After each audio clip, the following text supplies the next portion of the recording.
Kevin Hester, you are ridiculous. The Bears are who we thought they were. And that's why we took the damn field. Now, if you want to crown them, then crown their ass. But they are who we thought they were. And we let them off the hook. Shut up. See that? That's your IQ, buddy. 0. Hungry Chicago, finally champions on this January day in New Orleans. This is the Barely Qualified Podcast with your hosts, Nick Labris, Jason Maxwell, and Drew Bailey. Welcome back, everyone, to another episode of Barely Qualified. My name is Drew Bailey. With me, as always, is Jason Maxwell and Nick Labris. Everyone, this is a show that could not wait because, ladies and gentlemen, your 2025 Chicago Bears are headed to the playoffs. We told you guys all Thursday for the holiday week we'd have a schedule change, and even we couldn't have foreseen from the elation of the game last night to securing a playoff spot with a Lions loss today, that this was just going to get pushed to Sunday night. But we had to talk. We had to bring this all to you as best as we could and keep all of our hot takes fresh so we didn't waste them all on a Monday and get this out to you. So please join us in reliving and analyzing that Bears generational win last night. Take a look at the ever-evolving playoff picture and where the Bears sit and where we can end. Discuss some other big news around the NFL and wrap things up with another podium list. But first, let's get out of the way who our show is brought to you by. Our show is brought to you by Lola's Handcrafted Churros in downtown Lisle. Lola's offers up handcrafted churros from scratch, made to order and piping hot.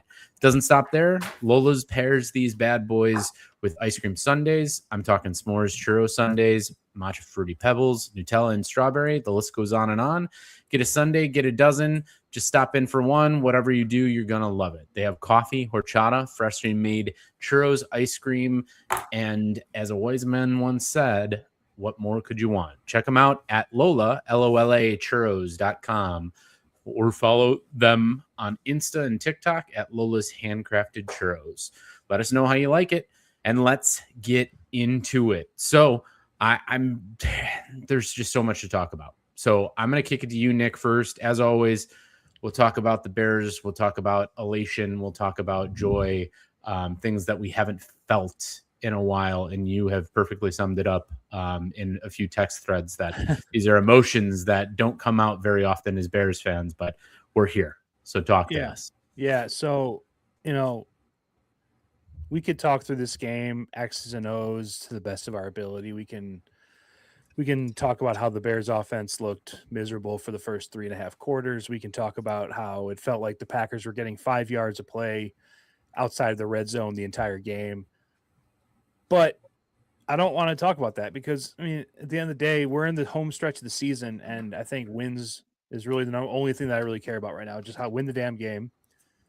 And this was a game that, I'm going to remember this game for the rest of my life. I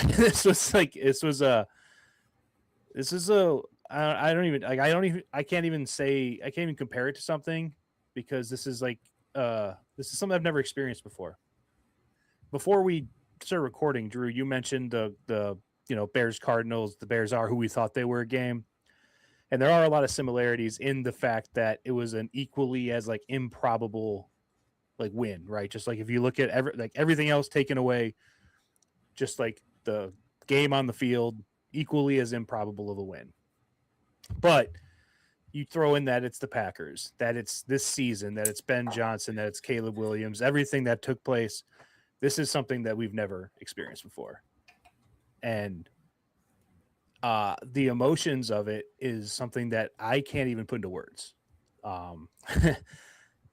After the Bears scored that touchdown, after Caleb threw that bomb to DJ Moore, I immediately started cheering and running around my house. And then I literally fell to my knees and I didn't know what to do. I was It was the exact same reaction I had with the double doink, but just happy instead of sad. It was the exact same thing. And I sat on my couch and I just stared. I didn't know what to do. I don't know. I've never felt that before. Having a game that massive that meant so much, and not only winning it, but like the way that they won it and the way that they just scratched and clawed and fought their way back. That was like, I don't know. That's just like something that I'm never going to forget. And I don't know. I don't think I'll ever be replicated, because now that we've had that, like, I know what that feels like, and hopefully there's more of that to come. But it's just was something I've never had before. So before we dive into the actual game itself, like, it's hard to put into words what the emotions were, but like, I think that's what the conversation starts, because this is such a big, massive, improbable win that I think it's important to start there. So, Jay, talk me through your emotions and your mental state during the end of the game. I am very much online with how you were reacting, because it was just my body and my mental state and emotions had no idea how to actually like react with that much joy. I will say this, what immediately came, well, not immediately, but when I woke up this morning, I was like, I don't remember having that much fun. Yeah. And that much like elation would be the word I would use.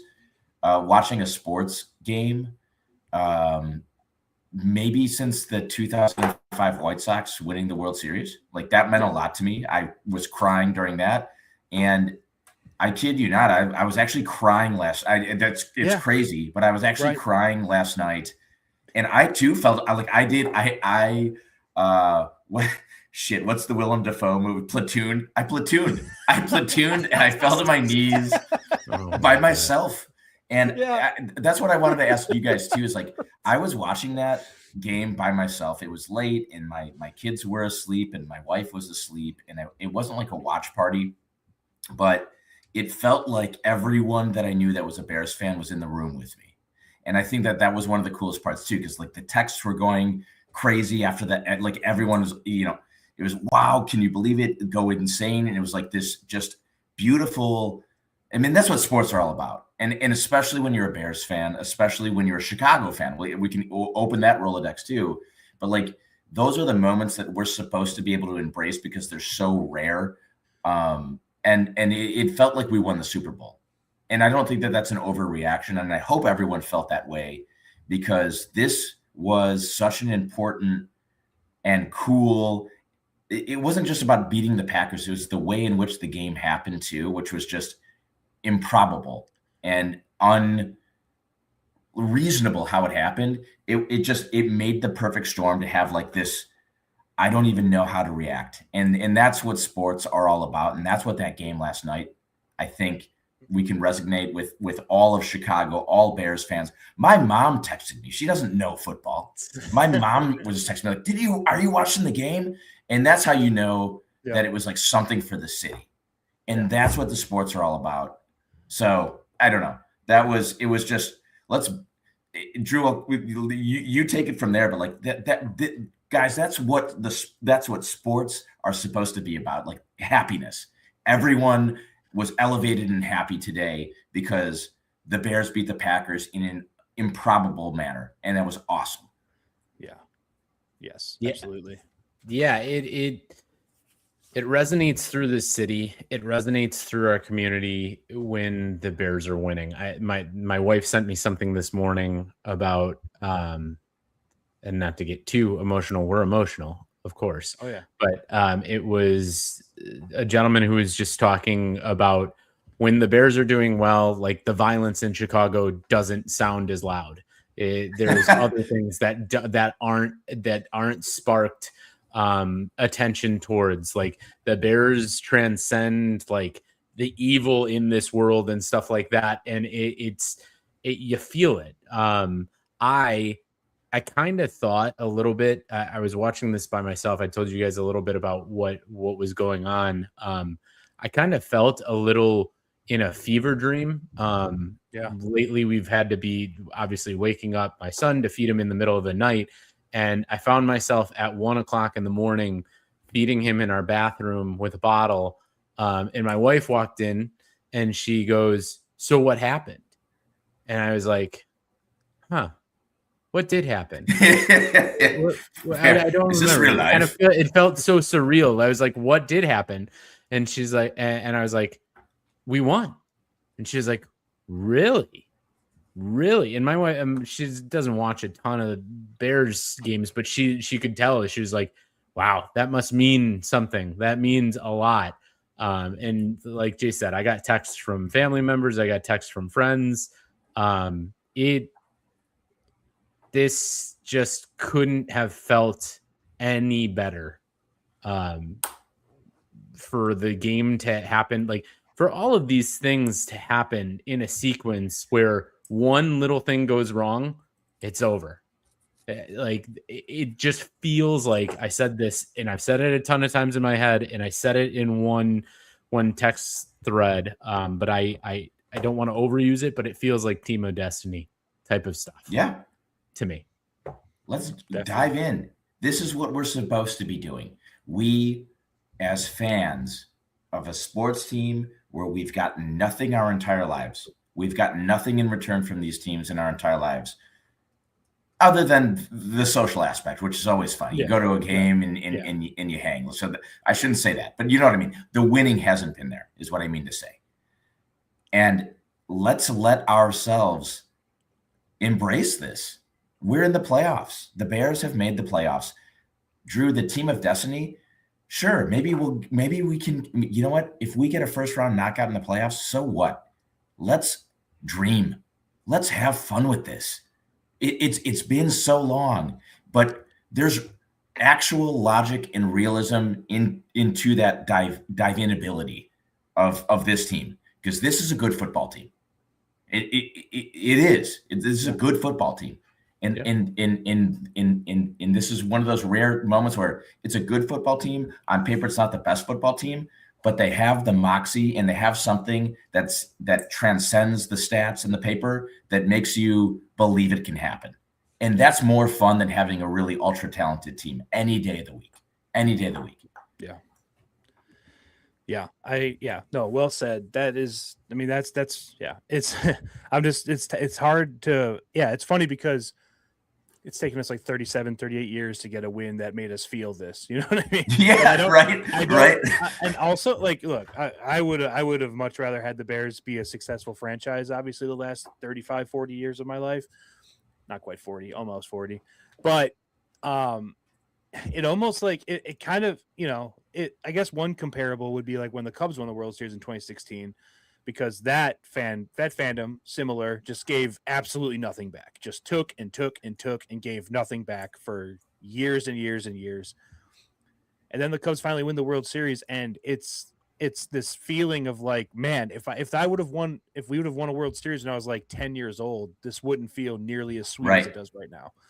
So in some ways, choosing to be positive here, I would have rather not been this way. But since it was this way, I am positive about it. Like, all those losing seasons and getting killed by the Packers, and who knows if the rivalry is like back on or if it's blip. I hope it's not. I think it's back on, right? I mean, Ben Johnson is. I'll do anything for Ben Johnson at this point. Yeah. Mm-hmm. So, but it just, man, it felt good to win one, and it felt really earned. Like it felt really like earned, and then we talk, obviously, and I don't want to go too in depth about the Packers. I want to keep this about the Bears, but obviously we have a Packers fan in our group chat, and he was all like, "Oh, this sucks. He's fucking sky is falling, season's over, and this is a 9-win team that's probably going to go to the playoffs." Yeah, I know. Here, like, everything sucks. Blah. I'm like, and I think it was actually last week. I texted him like, "Oh man, must be tough being a Packers fan. I don't know how you do it." Yeah. And it's just crazy because they are such a spoiled regular season fan base. Every regular season, they're going to be in the playoffs, and they don't do shit in the playoffs, by the way, but they do go to the playoffs every year. And then just, I don't know, it's just such a fun contrast of like, we suck all of our lives. And this is just like, it means everything to us to like get that win, which didn't even promise us anything.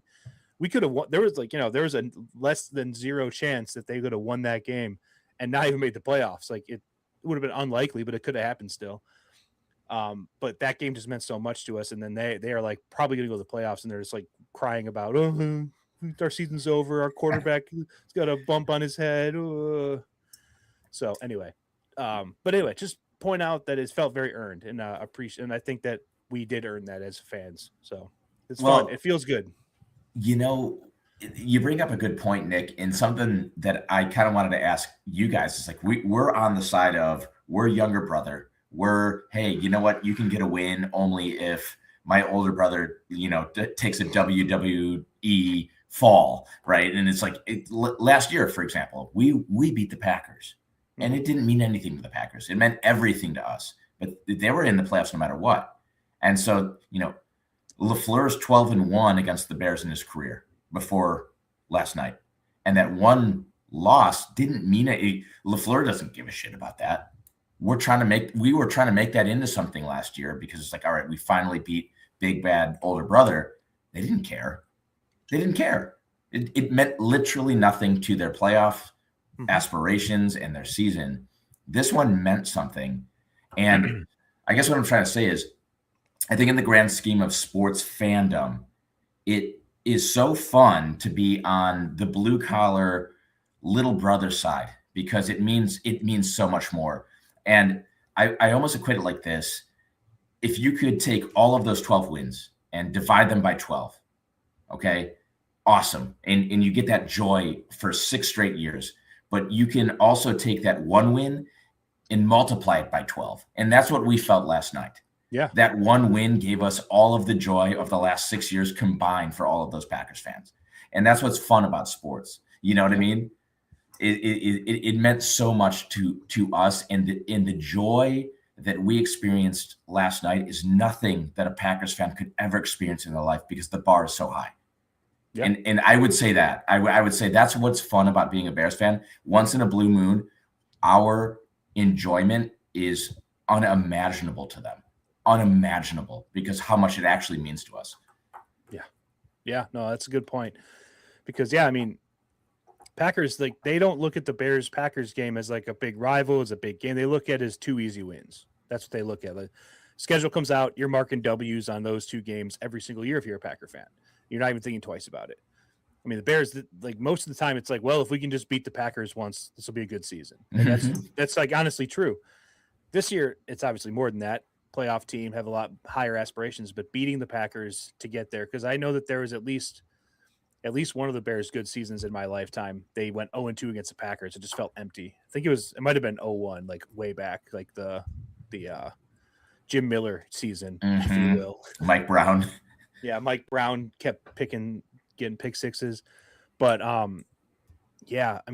just this game would have been really cool no matter who the opponent was, but the fact that it was that team, that coach, it just, I don't know. It was very sweet.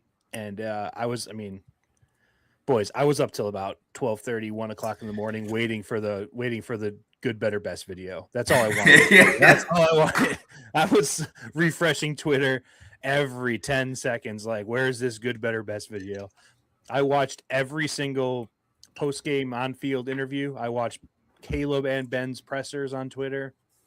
I watched every single an NFL insider broadcaster, what they had to say about it. I watched everything I could. All I wanted was to get to that good, better, best video. That's all I wanted. And it delivered. It did. So good. And it delivered with Kevin Warren right in the background. No, I know. I'm sorry. It's just like he's always there. He's always looking. He had to be.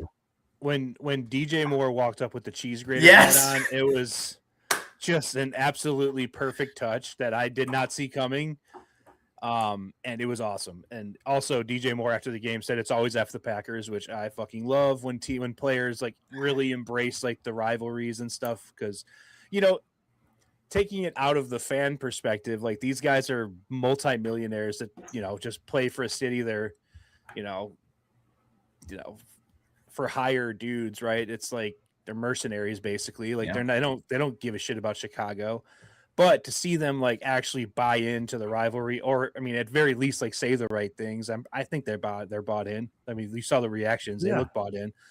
It's just, it makes it so much better because it didn't feel like the Packers players gave a shit about the rivalry, and the Bears clearly they it's very something that they talk about a lot, and I like that. You saw it out of I just said Kyle because Kyle Williams just caught a touchdown for New England, but you saw it out of Caleb yesterday too in some of the things that he said, but even he ran around the entire stadium, high-fiving every single fan that had their hands out and said things that are, if Caleb is just saying things because they're the right things to say, like, good for him. Like he went through his PR training this offseason and got it very well. Like, cause he didn't have that last year. But I think he actually is starting to buy into the city that kind of raises you and cheers for you, and saw that they were cheering extra hard. It was a seemingly yesterday a playoff type atmosphere, and saw everything that the fans brought to that, and he acknowledged it, and he went around and gave those fans the acknowledgement, the time, albeit was it 45 seconds running around the entire stadium, sure, but still, that's something. And that's what I want my quarterback to do. That's what I want my leaders to do. That's what I want to see them have a passion, just like we have a passion as fans for them to win. And Caleb's starting to get there for me.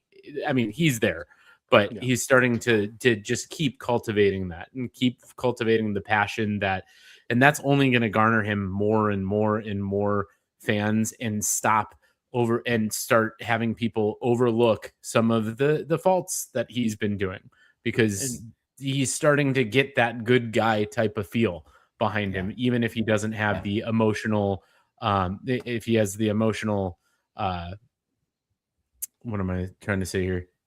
The emotional stance of like a plum. Like it doesn't have a very huge emotionality to him, but I love to see that out of our players. They're starting to, and DJ, great, because he's finally, we said this a little bit, he's finally on a winning team. He's finally got his career that seems like it's starting to pan out with the choices that he's made. He's getting paid for it. We were talking about how he hasn't performed as much over the past 4 weeks before the last two, but yeah, these guys are really, they're bought into this team and starting to buy into this city more, which is awesome.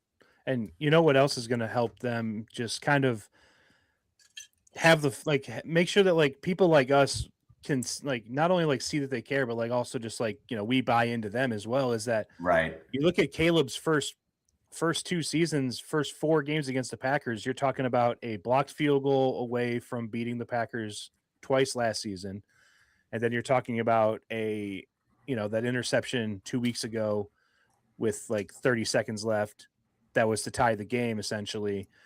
And then 2 wins. So you're talking about 2 wins plus 2 incredibly close, about as close as it gets, losses. I mean, if you're playing the Pack,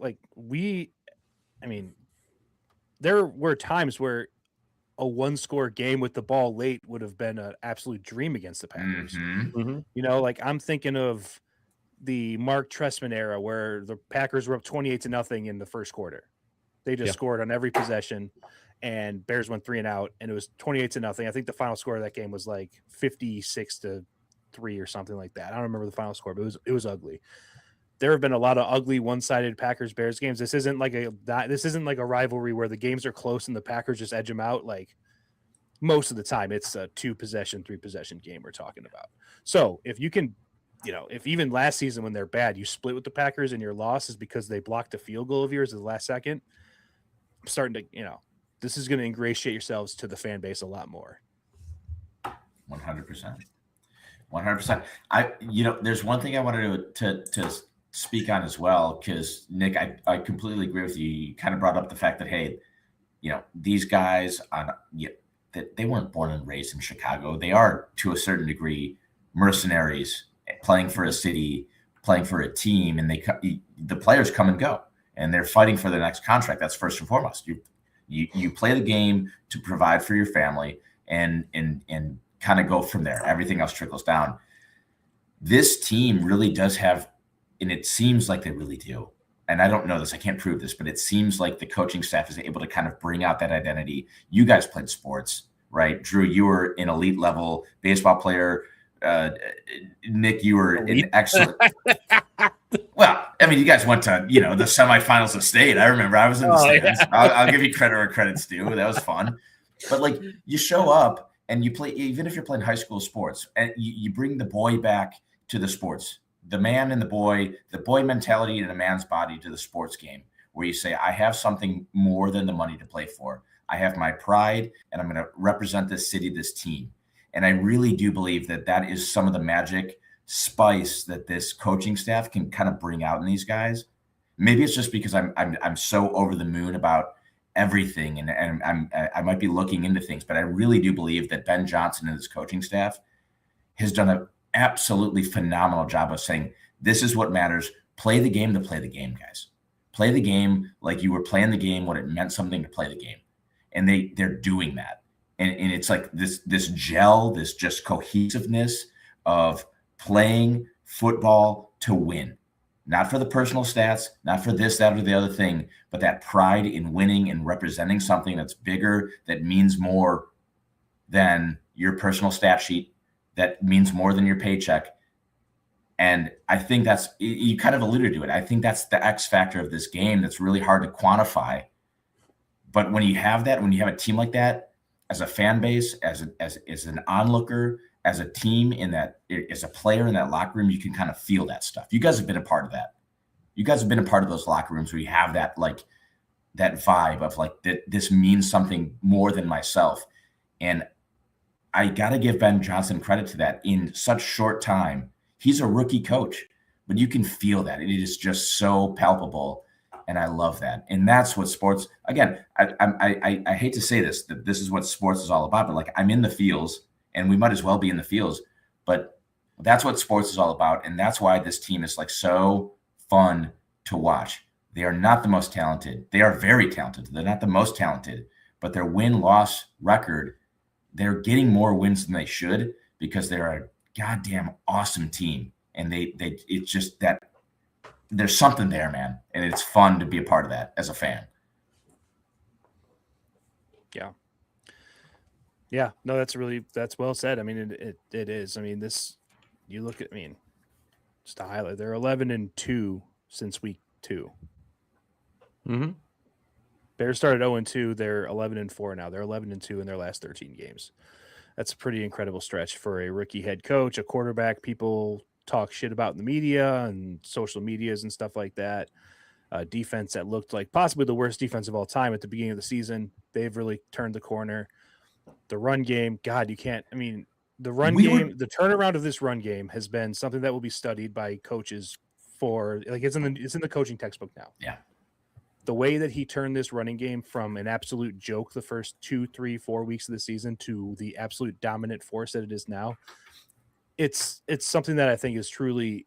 I mean, they talk about it a lot, and I still think they need to talk about it more. How just absolutely, not just how dominant this offensive line is playing and how good the run game is now, but just the turnaround that it took. The fact that they were able to do this in a season, I think that's unbelievable. I think that's coaching staff, the players, everyone deserves a lot of credit for that. Ryan Poles for putting this offensive line together. We've said it many times. The whole organization, minus Kevin Warren, deserves a lot of credit for everything that they've done this season. So, I'm still out on the McCaskies, but whatever. The McCaskies signed off on signing Ben Johnson, so I'm good with the McCaskies for now. Yeah. I'm sure Kevin Warren finagled his way into the interview room. Oh, of course he did. Yeah. Of course he did. In fact, actually, wasn't there a story last year about how we thought Poles was on his way out because Kevin Warren was doing the interviews like solely or something like that, and then it came out that wasn't actually true? Yeah. God, that man just... Kevin Warren is like a PR blitz machine. He doesn't do anything, but he takes credit for everything. And I don't want to be too negative because like I feel so good, but like, fuck you, Kevin Warren. Like, honestly, fuck you. Agreed. Nobody loves Kevin Warren more than Kevin Warren. Yeah, that's it. Yep. Kevin Warren's going to have a letter to the fans about how much he loves Kevin Warren and the decisions that he's made to put this team together tomorrow. He's going to have a letter about how awesome it was that he single-handedly beat the Packers and clinched it up on Saturday night. And then he traveled to a couple of real estate opportunities in Indiana and found our next spot. Yeah, found a nice plot of land in Hammond. Yeah, no, it's the Dubai Bears this next season. We're going full Saudi and shit. Yeah. Why stop in Northwest Indiana? Let's go see what Southwest Michigan has to offer. Maybe we go. Let's go to the UP. Go to the Upper Peninsula. There you go. Yeah. The Marquette Bears. I like the sound of that. Anyway, I mean, look, I don't want to go through this game and run through like the X's and O's again. The offense was not very good for the first 3 3.75 quarters. Like it was bad for a lot of the game. Defense, they definitely took that bend but don't break mentality. I do want to shout out Nashawn Wright had an unbelievable punch out inside the 5-yard line. Just one of those little plays that, especially the way the game ended, is going to get overlooked a little bit. But just one of those little plays that if it doesn't happen, the Bears don't win this game. So just, there was a million of those little plays, and some of them were big, but there were a million plays that they don't happen, or any other thing happens on that play. It's a totally different game, but it seemed like the Bears did get every single break, which was good. So again, I don't want to talk through the entire game, but I guess I want to ask you guys a question. So when you guys like close your eyes and think about last night's game, what's the first play you think of, and what's your favorite play that you think? Like, I guess it's the same play I'm asking about. So what play do you think most you connect to this game? Drew, what do you think? What play comes to your mind? It's really tough not to say the throw to DJ Moore. Yeah. I mean, that was also, I watched Orlovsky review it. I watched Chase Daniel review it. I watched PFF review it, and they were saying like how much of a generational throw that was. To hit DJ. What stuck out more to me than that was the when you gotta have it touchdown on 4th and 4, and you've got a blitz coming in your face. Yeah. And you kind of got to throw it up to an unknown wide receiver who is an undrafted rookie. Love you, Jade Air Walker. Yeah. That was play number 1 for me, because you don't hit that, you don't get anywhere else in this game. Obviously the onside kick was huge, but that was a play, like, and it had to come to that because it couldn't have been that easy. Like it couldn't be like just a simple sequence. You get the ball back and you go down and you score in 45 seconds and when we're feeling comfortable. You had to feel on the edge of your seat that entire time, because that's the only way that this game could have played out. So that was number 1 for me. And the Packers had been getting home that entire and getting pressure on Caleb in those 3rd and 4th downs when we were going for it. And Caleb was visibly the entire game frustrated with that, because it seemed like the play calling was not short routes where he could just step and throw. It was long stuff waiting to develop, and they were jailbreak blitzes. What's he going to do with the ball? So that was amazing that he could just kind of loft one up there to an undrafted rookie and toe tap, you're in, touchdown, ball game tied. And there's no way that you couldn't tell me that everybody in Chicago wasn't feeling like, okay, yeah, this is ours now. And everybody in Green Bay was feeling the unease of, oh God, we just lost this. Yeah. And I'm really glad you brought that play first, because I actually wanted to talk about something. It kind of reminded me of something else I want to talk about. And this segues to it perfectly. So after the last game 2 weeks ago, the Bears were in an almost carbon copy situation, right? 4th down inside the 10-yard line, under a minute left to go, down 7. It was like almost it was pretty much, let's just call it the exact same situation. I'm pretty sure it was the identical situation. A lot was made of Ben Johnson's. Some people said that I never actually heard it straight from Ben Johnson, but a lot of people said that he was going to go for 2 if they would have scored there. You're right. So My question is simply like, is this kind of like, there's an old adage in baseball, you play for the tie at home, you play for the lead on the road. Is this one of those situations since they're at home, they had the momentum of the fans, or is this a situation where I don't know, like are you guys obviously the Bears ended up winning the game in overtime, and we have that 46-yard touchdown to DJ Moore to just keep in our memory banks forever. So I'm happy the way that it ended. But in the moment, were you surprised that he didn't go for 2 there to just win the game right there? I'm glad you asked that question. I was not. I was actually hoping that they would attempt the extra point.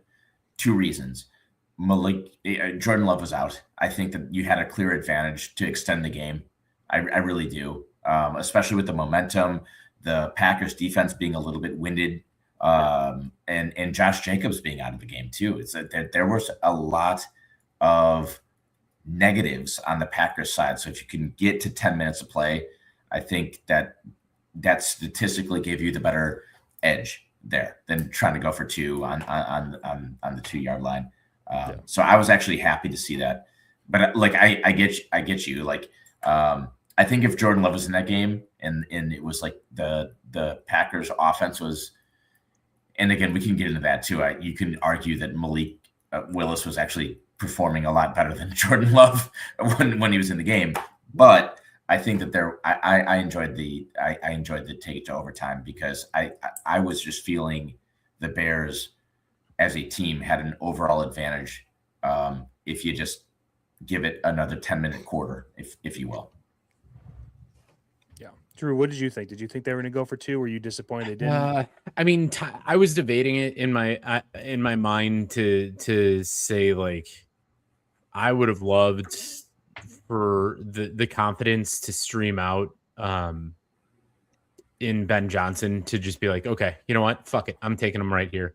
I'm going to do it. We already have all of this. But obviously the statistical analysis didn't come into that. I don't know. I don't think I would have been mad at him either way with either way that he went, because it's Ben Johnson right now, and his decisions are law in my mind. And I'm living and dying with what Ben Johnson decides right now. So 2 points or not, or kicking it. And like Jay said, yes, we had the momentum. You just give it a little bit more time and we're gonna shove it down their throats. You know what? I wouldn't have been mad with him either way, with either decision. Yeah, I guess I'm not. Yeah, I definitely wouldn't have been mad either. And I think, Ben Johnson after the game was asked this question by either at his press conference or on the sideline, wherever he got interviewed somewhere, and he got asked this question, and he basically said that like 2-point conversions this year are hitting at less than 50%. Then like the traditional logic is that 2-point conversions, you're going to get 50% of them. That's just they're down this year for whatever reason. So he said you're not hitting 50% on 2-point conversions this season NFL wide, and he felt like the Bears had a better than 50% chance of winning if it went to overtime. And Drew, like you said, if Ben Johnson, if that's the logic and he can talk through it, like if you just like stammered and said like I'm not really, I just made the decision that felt right in my gut or something like that, I probably wouldn't have been as, or if a former coach, Eberflus, any of those guys would have like answered the question, I would have been mad regardless. But Ben Johnson seemed like he actually had a lot of thought put into it, and he reasoned, which that's all you can ask for. And again, Drew, like you said, Ben Johnson decision is law. So so I was all for that as well. So that was obviously like the first of the big plays. The next big play, because to get to there was the onside kick that had to happen. Cairo Santos had a great game, by the way. Shout out Cairo Santos. It was windy as hell out there, and he was he was hitting the ball right in the middle, had the perfect draw, perfect fade. He was he's playing out of his mind. The one thing I'll criticize him for what I was criticizing for in the moment was setting up that last field goal that he kicked. It seemed like it took him like 30 seconds to get set up. Mm-hmm. And we're sitting here like, and they said it like, all right, they're going to try and kick a field goal. They got to make sure they kick it with 2 minutes and 10 seconds left so they don't waste a 2-minute warning, only had 2 timeouts. and then it's just taking forever. And then he finally kicks it. The ball goes through the uprights at like 159 or whatever. It's like, God damn it. Now we have to onside.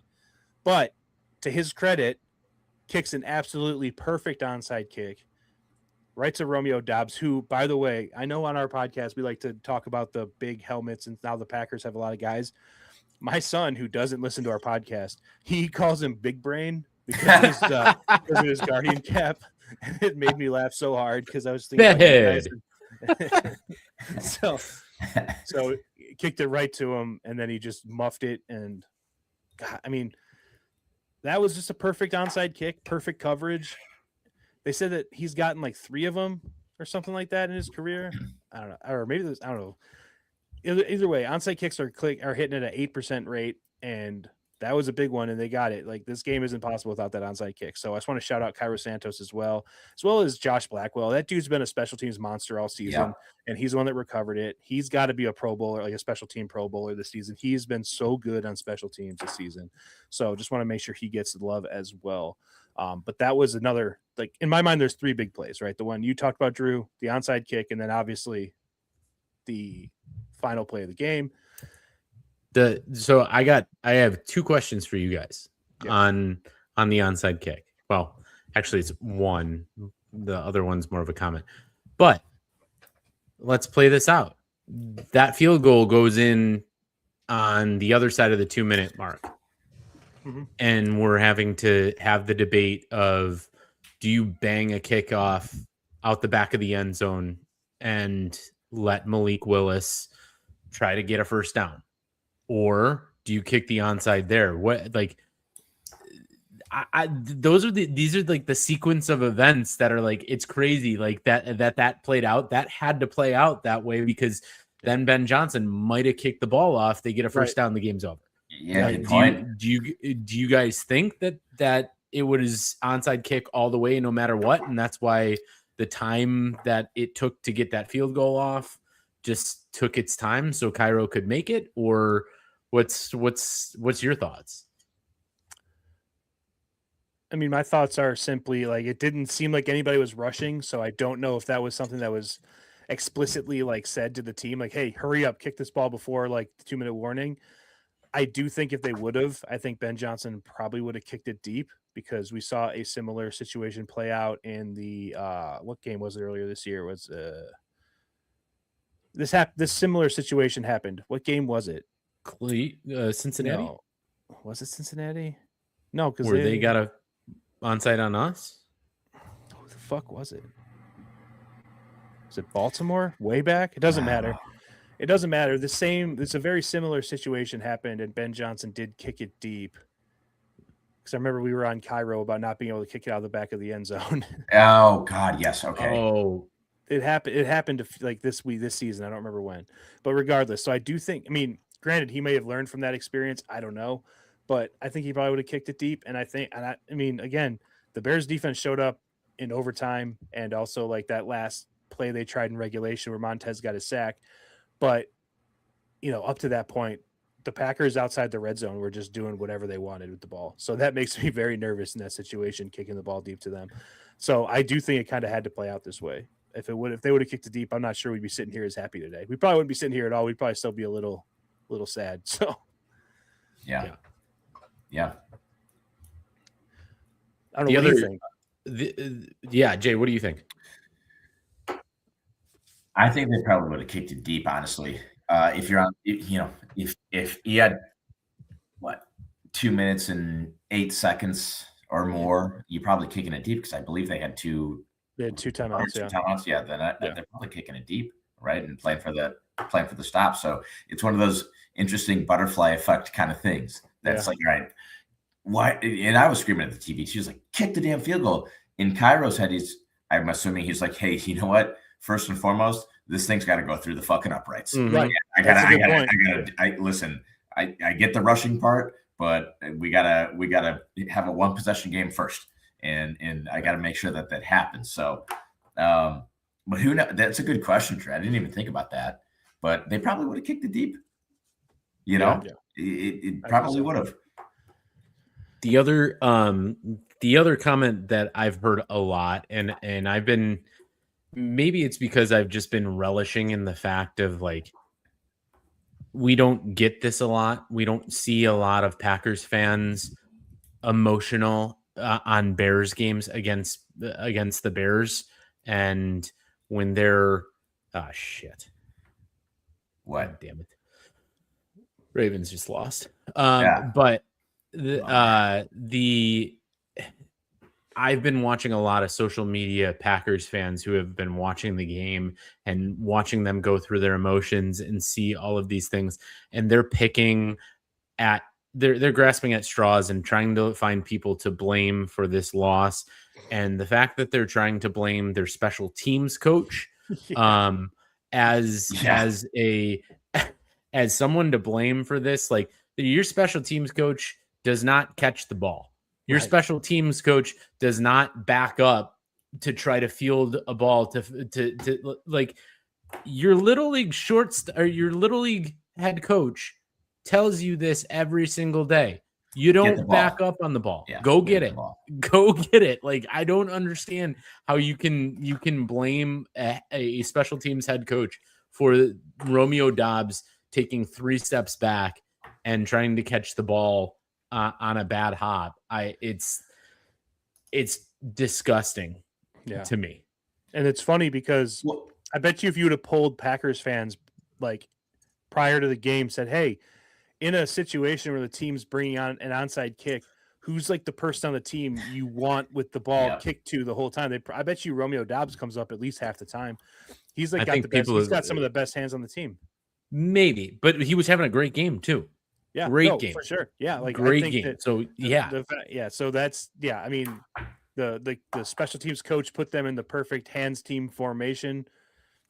That's I have heard some of that too, and that's too funny. Like, yeah, the Packers just don't know how to lose. They don't know who to blame. They don't know who to lose, and they don't know. Well, and that's exactly what it is. This is such uncharted territory that, like, logically as a human, you're like, all right, well, this isn't right. Something's wrong in my environment, so I need to like explain it somehow. And they have to try to justify why this is happening, and it doesn't work out right because sometimes you just lose, and yet that sucks, but. Congrats. And they're pointing blame here, there, the other place. Dirty game. The ref sucked. Dobbs sucks. It's like sometimes you just end up on the wrong side of the game. Yeah. Yeah. But I actually want to. So I'm glad you did mention the refs sucked, and I honestly thought the refs were like fine for the most, but there was a lot of refs in the game. Saw a lot of them, but there were also a lot of bad penalties. Like most of the penalties that were called, I felt pretty legit. Like, yeah, those are probably legitimate penalties. Yeah. There was one penalty that was not called, and I will die on this hill that the DJ Moore touchdown, Nixon was draped all over him. He was draped all over him. And there was absolutely no flag in sight. Yep. I mean, he caught it, so it doesn't really matter, but that was just absurd that there was nothing thrown because, I mean, if that was just a non-consequential play in the game, I probably wouldn't have watched it. But I've seen that play 1,000 times in the past 24 hours. You know what I mean? Like, I've watched that play from every angle possible. I've seen every single Soldier Field fan that had their phone recording that play. I've watched that angle of that play. So I'm pretty familiar with it. And my God, he couldn't have been more all over DJ Moore. So, a lot of Packers fans like to blame, they said the refs, screwed him over and stuff too at places. Like, that's crazy because that was a big no call. Just trying to give him the game. So, yeah. I know that there was for the Packers in the first half, I believe, because Paul was texting us about this, but the pass interference call that, you throw a bad ball. It wasn't pass interference, in my opinion, on the Bears. Do you know what I'm talking about? Do you remember the play I'm talking about? I think I remember it. Yeah, I think that was when I was driving back from my father-in-law's house, so I didn't see it. But it was questionable, and it really wasn't there. It was the ball was thrown. It was uncatchable, honestly. Like, if you had to go down to it, the ref would have been doing this. It was it was such a poorly thrown ball, and it wasn't called. And you know what? A couple possessions later, Cole Kmet was going on an out route, just getting absolutely molested, Saw that and, one. and no call. And that's one of those things where it's like, okay, fine. Could that have been a penalty? Sure, but like this is football, so play on. And and I only bring that up because I truly do believe that there's just a shift that's happening in Drew. I mean, we've been texting with Jeff. Nick, you and me and Drew have been texting with Paul. We have communications with Packers fans, but there just seems to be this like really scared mentality, and everyone's just like blaming everything but the team or everything but the outcome. It's like sometimes, you can compete against a team that now you have a 50-50 shot of winning or losing against, rather than this, what was the status quo of 90-10%. Right. And it doesn't have to be the ref's fault. It doesn't have to be your special teams, coach's fault. It doesn't have to be Austin Booker's fault, for trying to maliciously injure your quarterbacks.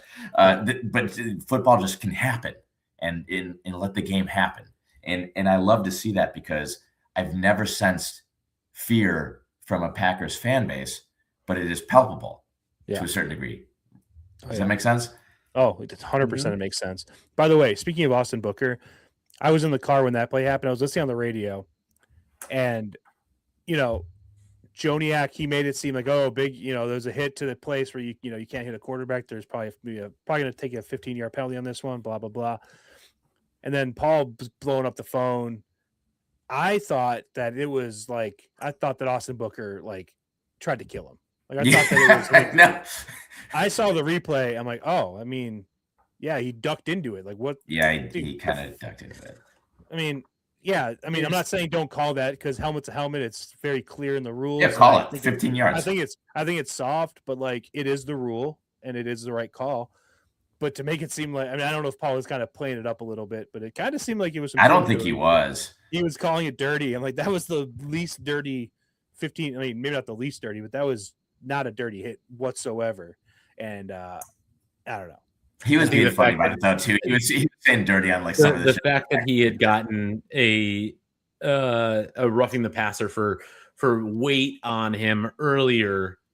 Well, that was more that was more malicious than the other one. I mean, he wasn't exactly form tackling him. He kind of went face / a little down into him.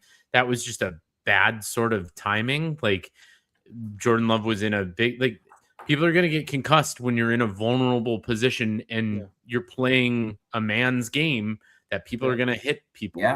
Even Jenny asked me, she was like, I heard their quarterback got out. Like, did he get hurt? Like, did somebody hurt him? It's like, you're playing football. You're going to get hit. You're going to get hurt. And these guys are not friends. So maybe they're not trying to kill each other, but they're sure as hell not worried about the safety of the other team when they're doing things. And I'm not going to apologize for Austin Booker laying the wood on somebody and getting penalized for it. That's going to happen. And you got penalized for it. If you throw him out, you throw him out. But so what? He's gonna play football the way that he has been taught to play football. That doesn't make him dirty. It's not like he went for somebody's knees to end their career. That's a much dirtier play to me. Yeah, he went and he tackled somebody head on, as he should. Yeah, I mean, and go ahead. No, go for it, Nick. I was just gonna say that. Shit, I don't remember what I was gonna say. So why don't you go ahead? Sorry, I'm sorry, man. You're good. You're good. No, what I was gonna say, the one where he put the body weight on, I feel that can be. I mean, he's not a 15-year veteran that used to be able to get away with that. He's a young enough guy where you kind of know that that's not in the NFL rule book. That to me, I was like, if roles were reversed, and to be quite honest, I'd be a little bit pissed about that. But such is life, such is football, and that's not that's not a play that doesn't happen 6 times on an NFL red zone replay. You're going to see that a half a dozen times. That's the natural result of playing football. It's going to happen. Is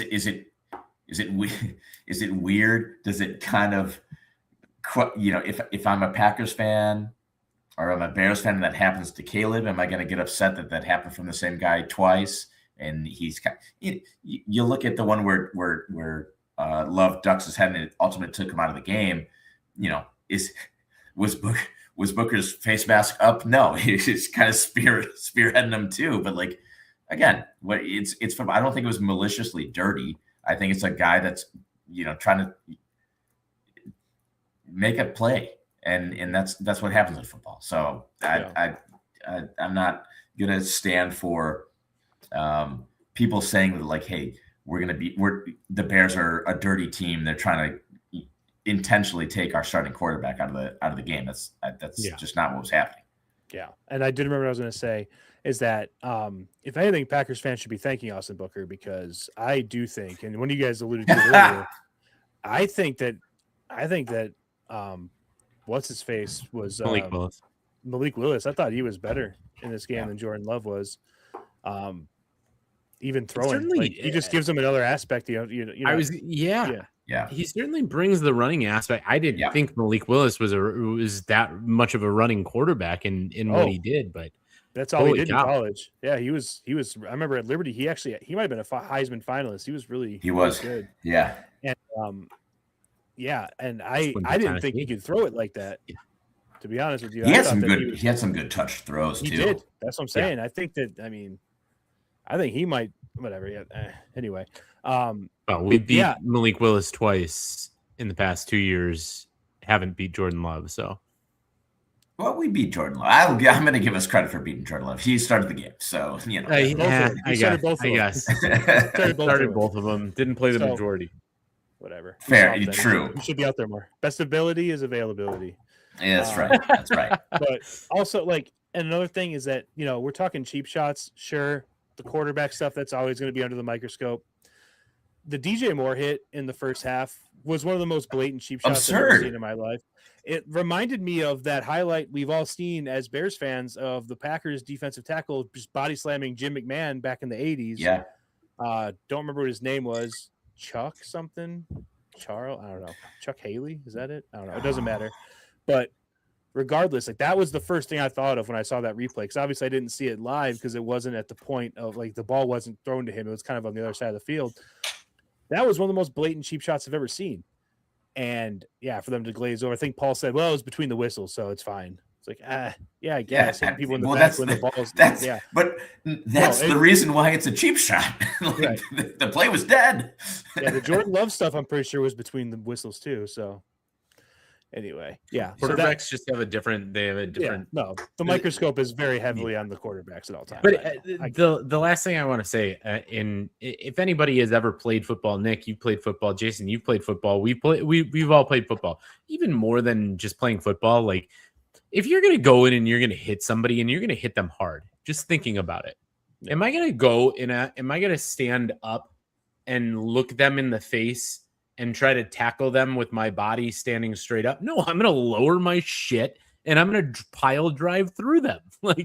That's it. So did Austin Booker lower down a little bit to get into him? And was Jordan Love coming down and kind of leaning into him? Yes. Shit's going to happen. It's going to happen all the time. That's just how collisions work. Right. I played defensive line my entire life in football, and again, up to high school. So I played for 10 years. And, we go through practice all the time, tackling drills and everything like that. Try and keep your head up, hit them with your shoulder, drive with your arms, wrap around, all that stuff. And that's all good and all well and good. But when someone's trying to prevent you from making that tackle and you're being blocked and grabbed and held and you're just doing anything you can to get the guy on the ground, your form goes out the window. Sure, if you're in the open field, your emotion. If you have a shot at it, sure. But if you are just, I don't know, it never works out that way. It's just there's always a million factors that go into it. You're never going to get it. It's so uncommon that when someone does make a good, clean form tackle, the announcer's like, "Whoa, what a form tackle that was!" They make a point to call it out because it's so rare that it's so rare. Yeah, great point. So anyway. So I do want to talk a little bit about the actual DJ Moore touchdown pass, though, not the pass interference that kind of took us down that rabbit hole we just went down, but the actual play of it, and a beautiful design play by Ben Johnson. First of all, I want to call that out. 3 tight ends, DJ Moore, the only receiver on the field, pretty much guaranteed they'd be in. The Bears have almost exclusively run out of this formation this season. It seemed like Ben Johnson has been kind of setting this up all year. And this is the kind of stuff that, like, you got your Ben Johnson, and this is the kind of stuff we were hoping for, right? Mm-hmm. Thinking moves down the line, not just trying to say, how can we get, 3 to 5 yards on this play, but it's like, how can we have a successful play here that also sets something up later down the line when somebody watches this play on film? And that's like, that's coaching. That's what football is all about, is trying to find a way to deceive your opponent into putting them in a bad position and to take advantage of that bad position. And seeing a coach not only say that they're going to do that, but actually do it, and in a nuts on the table moment of the game too, is just so refreshing. And, Caleb said that during the week, him and Ben Johnson, they have their meetings. Remember, probably a little more productive than the old Floose Caleb Williams meetings they used to have. But they were having their meetings, and Caleb said that Ben Johnson literally like kind of thought of this play like as they were watching film. And it's just, that's like stuff you hear like Patrick Mahomes say by Andy Reid. You know what I mean? Like this is just like a level of coaching and detail that I feel like we've never had before. And the execution of it. Oh my God, the throw, guys. We were talking about, I can't remember if we were talking about it on this show or if we were talking about it pre-show. Drew, I think you were bringing it up about how all the analysts were saying that it was one of the better throws in this NFL this season. I mean, that ball was just, you hear it drop in a bucket and like, oh, it gets a little overused, but that ball was truly dropped in a bucket from 50 yards away. And, that's the stuff you see from Caleb, and you're like, I can live with his sub 60 completion percentage. Yeah. I can live with, some throwaways. I can live with him trying to, fit a ball, throw a fastball into a tight window sometimes and have it, bounce around incomplete. Because when, it's time, when it's, push comes to shove at the end of the game, he's got that throw in there. And that's all you can ask for, He's a closer. Yeah. He's a closer. He'll and I think Chase Daniel was saying it in his review of it was oftentimes QBs on that route. DJ Moore was at the opposite hash, so he was on the far hash and had yet to cross over to the other side. And oftentimes QBs take that route vertical and they go high over their almost opposite shoulder, and it makes it almost impossible because it's like a Willie Mays catch for a wide receiver to go over. Caleb led him perfectly to where he could just keep striding out, and the ball would hit him in his hands in a comfortable, still looking to the side. I trust when Caleb needs to make the throw, he's going to make the throw. And that showed me more than anything that they're going to do it. And it's crazy too, because the 2 previous plays from that were a 7-yard run and 11-yard run. Yeah. Bears don't need a touchdown in this. No. Packers had just given the ball over, so any score wins this game. Yep. And Ben Johnson comes out and calls and says, you know what? Guess what? I got my spade in my back pocket. Fuck you. Here you go. I'm going to throw it. And I fucking love it. You ride with your guy. And I think Caleb said that too, that like, I've got the best coach. Yeah. He's going to rely on me. These guys, they're starting to have that. You're starting to hear that bro relationship between them that we love to see, and we're gonna love to see. So, just amazing. Yeah. I mean, I talked about it earlier in the show, but the fact, like, the turnaround of the running game sets up so many opportunities for the coaching staff. Drew, you just alluded to it. The first 2 plays on this drive were 7-yard run, 11-yard run. They're in a position where they the clock's not a factor. All they got to do is get down there and score. Any kind of score wins the game. And you have been a dominant running team all season. It's been your bread and butter. Everybody knows this. Everybody, you look at the stat sheet. You don't watch the games, but you look at the stat sheet. You see Caleb struggles with accuracy. In this position, any rational football coach is thinking this is going to be a heavy run situation. Oh, look, they're bringing in their 3 tight end package. This confirms my thought that this is going to be a heavy running situation. And Ben Johnson just knows this. And he says, all right, well, I'm just going to throw it over the top of you guys. Show me that you can cover my best receiver one-on-one. And they couldn't, and it worked. And it was, it was just such a perfect play call in that moment. And it's just so refreshing to see that. And, obviously Caleb threw the ball incredibly well. DJ ran a great route, outran Nixon to the corner. I mean, Caleb, the fact that he threw that, because he got some pressure up there towards, as he was letting go of that ball. He wasn't on even balance when he threw that. He was kind of off balance, fading away, and he still put that ball exactly where it had to be. So it's just, I was thinking about this earlier, because when we were talking earlier, should they have gone for 2 or not? And I think that, obviously the fact that this game's over, they won, it's easy to say this in retrospect, but the fact that we got that play, I think makes it worth it to be okay, that 2-yard 2-point conversion play would have been awesome, and the crowd would have went equally as crazy probably, because you beat the Packers, as I'm watching a replay of it on my TV right now, which rocks. But to have that play in your memory bank of beating the Packers with an absolute exclamation point is just it's just so fucking cool, and I love it. So, Jay, I don't know if you got anything. DJ catching it, just sprawling on the. It was good God, it was like a kid touching snow and making a snow angel for the first time, that level of elation. It was perfect. I wanted to bring up a couple things about Caleb, because I think that he needs a lot of credit. And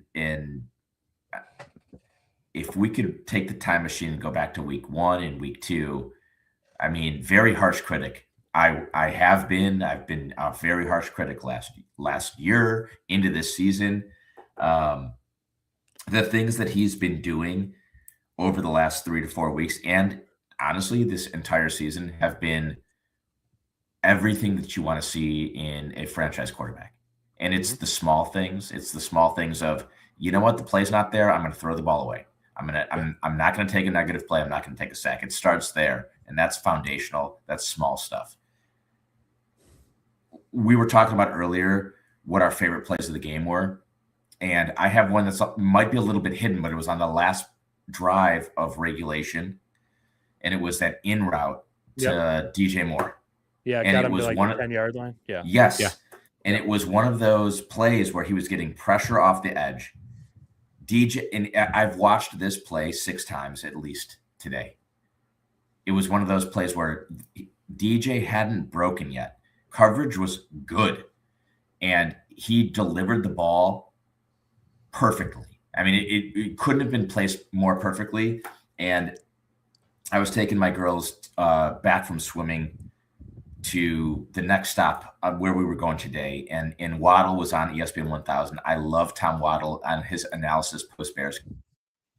He said something that resonated really, really well. He said that was the first play where I said this was what Caleb has that no other quarterback has, are 2 things. He has the ability to be Caleb Williams, but he also hasn't tapped yet the ability to be an incredibly accurate and finite thrower of the ball. And he said, Waddle said, this was the first throw in real time where it looked like a pass that Matthew Stafford would be able to deliver. And that's such high praise, because it's one of those things. And Tom Brady even said it in real time. He said, you know what, that Dan Marino would always say, there's no defense for a perfectly thrown football. And that was a perfectly thrown football. And I think that was, for me, the play of the game, because that was something that I think we've been wanting to say, and we've been harping on Caleb for his inaccuracy. But even this game, the last game, his accuracy has been crazy. The possession before that who's our boy?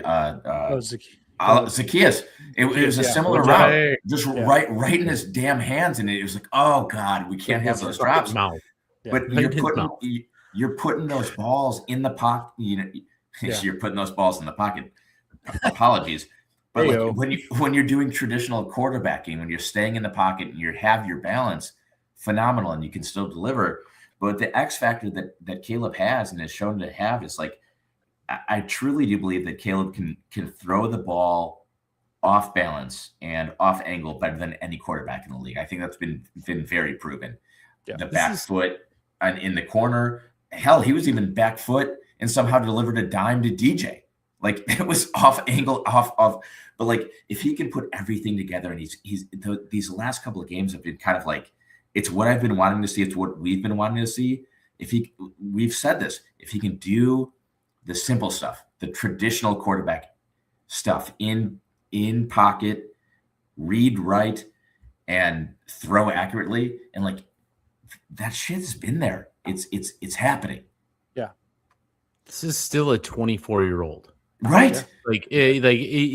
There is so much more to Caleb, and there's so much more to the maturation process of Caleb. Like, he is right, emotional on the field, but not emotional on the sidelines, not emotional anywhere else. Like, there are things, and at times you just see him click. And a lot of the times it's in pressure and under pressure and in the pressure moments.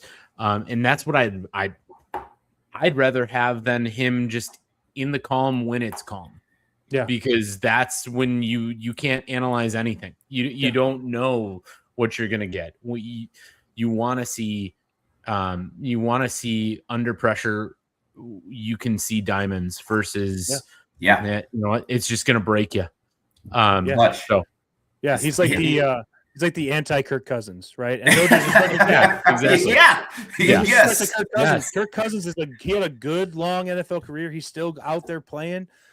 But Kirk Cousins, the biggest knock on Kirk Cousins is that, like, he can play, and it's kind of the same thing as Sam Darnold, right? And not this week, but that's kind of been the thing on Sam Darnold the last couple of years. Yeah. Is that, like, when there's no pressure and no expectations on him, he can go out there and play with the best of them. But as soon as it's the lights on him, if it's a primetime game or it's a game-winning drive or something like that, kind of crumbles a little bit. And Caleb is kind of the opposite, where when there's no pressure, it's like he's like a closer, like you said, Drew. Like, you throw a closer out in like the 6th inning, they're gonna struggle. But you throw a closer out with a 1-run lead and the bases loaded in the 9th inning, they're gonna the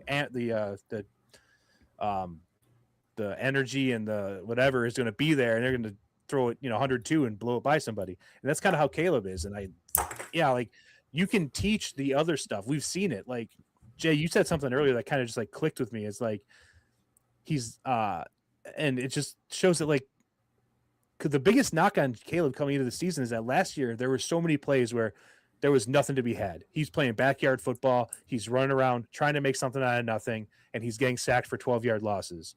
That was the big knock on him, is that he didn't know when to, throw it away.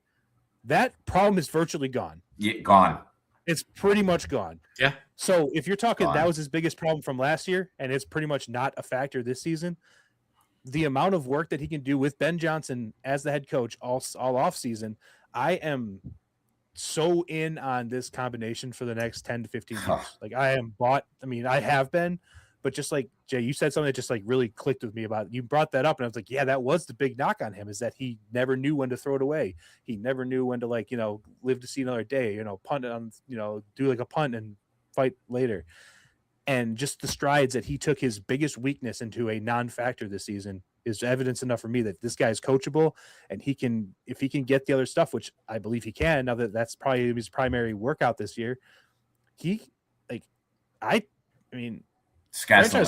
franchise quarterback. Yeah. This guy could be like a bona fide superstar in the next season. Like, you know what I mean? Like, he could be like a perennial Pro Bowl. Anyway, it's just, no, it's true. Yeah. It's true. And it all happened this season. The words that came out of my mouth from week 1 to week 6 were vicious and not nice. Yeah. in very critical. Yeah. And I have none of that right now. Yeah. And that's I'm happy to not have that. Yeah. Because what I'm seeing, what we're experiencing is excellence. Hmm? You know? And Yeah. I don't know how to experience this, guys. Yeah. So Yeah. I go for it, Drew. Sorry. No, the scary thing too with Caleb is right now, because of the success, the only thing that I'm afraid of is not knowing how to experience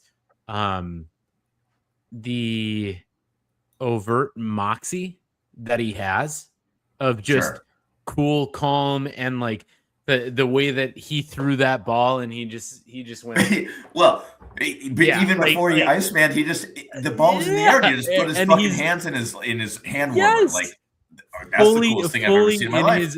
Fully in his cool, like, I know what I'm doing, guys. Don't fuck with me. Like, Don't listen, Caleb. Don't talk to my wife, okay? Okay, just don't.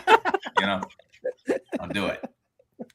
I don't know how to deal with that. Like, I don't know. either. Like that, I've never felt like that in my life. How can this guy? Like, come on. Probably the coolest thing that's ever happened on a football field. Hey, you know what? I'm going to beat the rival that means everything to this fan base. I'm going to throw a ball up off of my back fucking foot, off balance, off angle. 50 yards. 50 yards. It's going to be an absolute strike. Amongst pass interference, it's going to go into the only place it could ever be to be able to catch the ball. While it's in the air, I'm going to put my hands in my fucking pockets, and then I'm going to just do Iceman. Like, it was like, holy shit, that was cool. Yeah. It was the coolest thing I've ever seen. Yeah. Yeah. Absolutely. I mean, if you would have done like finger guns or like just gone like just shot into the sky, I probably would have just lost. Well, no, to be honest with you, he could have done whatever the fuck. That's true. Yeah, and I would have been here defending it. But to be honest, like, I don't know, like, I don't. And the thing is that, like, it happened so fast that there's no way that could have been like him, like, hey, if I throw a touchdown to win the game, I'm gonna fucking do this. It was such a natural thing that he just like, yeah. You guys were worried. You guys should know I got this. Incredibly cool.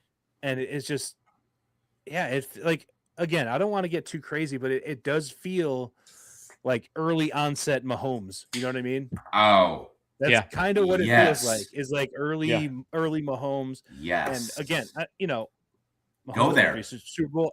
It's hard to go there right now, but it's what it feels like. It's what it feels like, and I would do unspeakable things to get a Mahomes like career for Caleb. I would. But hey, bear leave, dude. Bear leave. Yeah, bear leave. I love it.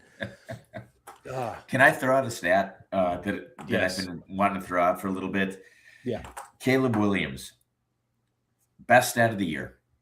Six fourth quarter comeback wins on drives. Him. That's insane. Yeah. That's insane. That's got to be most in the league. Oh, Bo Nix has 5, but yeah, I mean, that's insane. You could argue, well, should the team have to put yourself in a position to be there? Doesn't matter, dude. Wins are wins.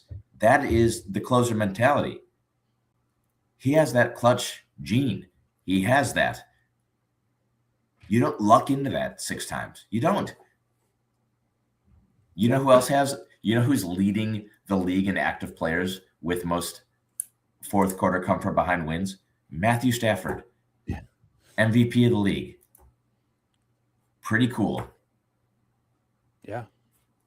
No, that's I'm glad you brought that up, because that, I mean, it's just, it's so fun to see the fourth quarter that something clicks. And yeah, you could say that they shouldn't be in this position every week, but like it's starting to, for a while, it's like this can't be sustainable. The defense getting all these turnovers, coming back in the fourth quarter. I mean, they're doing it against the Giants. They're doing it against the Commanders. They're doing it against the Packers now. Like, this is like, I don't know. It's the way they play.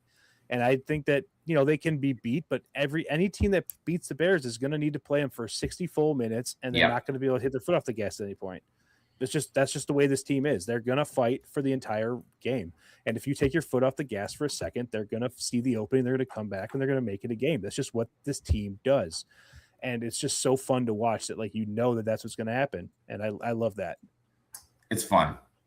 It's fun. Yeah, it is. I mean, it is. I'm just sorry, I'm looking something up here. Doesn't matter. So actually it does kind of. So just want to, so we're talking Caleb stats. I do want to throw this out there. Caleb's probably not going to hit 4,000 yards this year. Bummer, whatever. Not why I'm bringing this up. I'm bringing this up though to say that Caleb is actually currently on pace to break Eric Kramer's single season passing record for the Bears. Nice. So nice. I mean, there's an extra game in there, blah, blah, blah, whatever, but still, we're getting close. There's no doubt in my mind we're going to hit 4,000 with Caleb at some point, but I just want to throw that out there that we are actually on pace. We're seeing the best yardage season a Bears quarterback's ever had. He's right on pace with it. He's on pace to go about 15 yards over right now. I mean, there's still an outside chance he can get to 4,000. He's at 3,400 on the dot right now, so he would need 300 yards in each of the last two games. So probably not going to happen, but it's, still out there if he wants, if the game script calls for it. But anyway, I was trying to throw that out there while we're talking. Can I bring something up on the 4,000 yard marker? Yeah. I know there's an extra game, so logic would say more 4,000 yard passing season should be the norm. Caleb's 7th in the league in passing yards right now. 7th. Yeah. 7th with 3,400 yards. I am convinced that the kickoff rule is significantly impacting yardage. Oh, yeah. Teams are averaging the ball on the 31 yard line. 30, yeah, after past the 30 for sure. Yeah. Right. So there's just not enough. There's not that yardage to be gained anymore. And so, 4,000 is awesome. It means so much to Bears fans, but 7th in the league is uncharted territory for Bears. Yeah. So credit where credit's due there. Like, that would be awesome. Let's hope and pray for it. There's probably going to be 4 players. Mahomes is at 35, 87. He's out for the year. There's probably going to be 4 players that hit that. That's not normal in the NFL. So that whole 4,000 benchmark is a lot more difficult to achieve than in years past. No, I agree. I think the kickoff rule, it needs to be changed again. I mean, it's crazy. We can go down that rabbit hole, but you get the ball, the way kickers can make 60-plus yard field goals these days too, you get the ball down by 2 points with 30 seconds left, you're 1 play away from field goal range, and it's stupid. But anyway, I don't want to go on that road. One thing I want to talk about really quick, and I know we're going really long on the Bears, but I mean, you guys see the game on Saturday. I think it's kind of worth it. This is a Bears podcast. It is a Bears podcast. So one thing I want to talk about, Jay, you brought it up in the chat. I don't know if it was last night or this morning, or it's all been kind of a blur, but I want to shout out Tom Brady and Kevin Burkhardt. I thought that call was awesome. Jay, you mentioned it, and once you said it, I kind of thought back, like, you know what? There was some insightful things being said. There was no clunkiness. There was no getting in the way. I thought the call that Kevin Burkhardt made on the DJ Moore touchdown was electric. So I just want to shout out the booth, because I feel like we've had our differences with the booth. Shout out Adam Archuleta for being just the worst at his job. but dick cheese. But this booth, I think, is worthy of the Game of the Week title. I thought they were excellent. So and Tom has been in the past very critical and hypercritical of Caleb.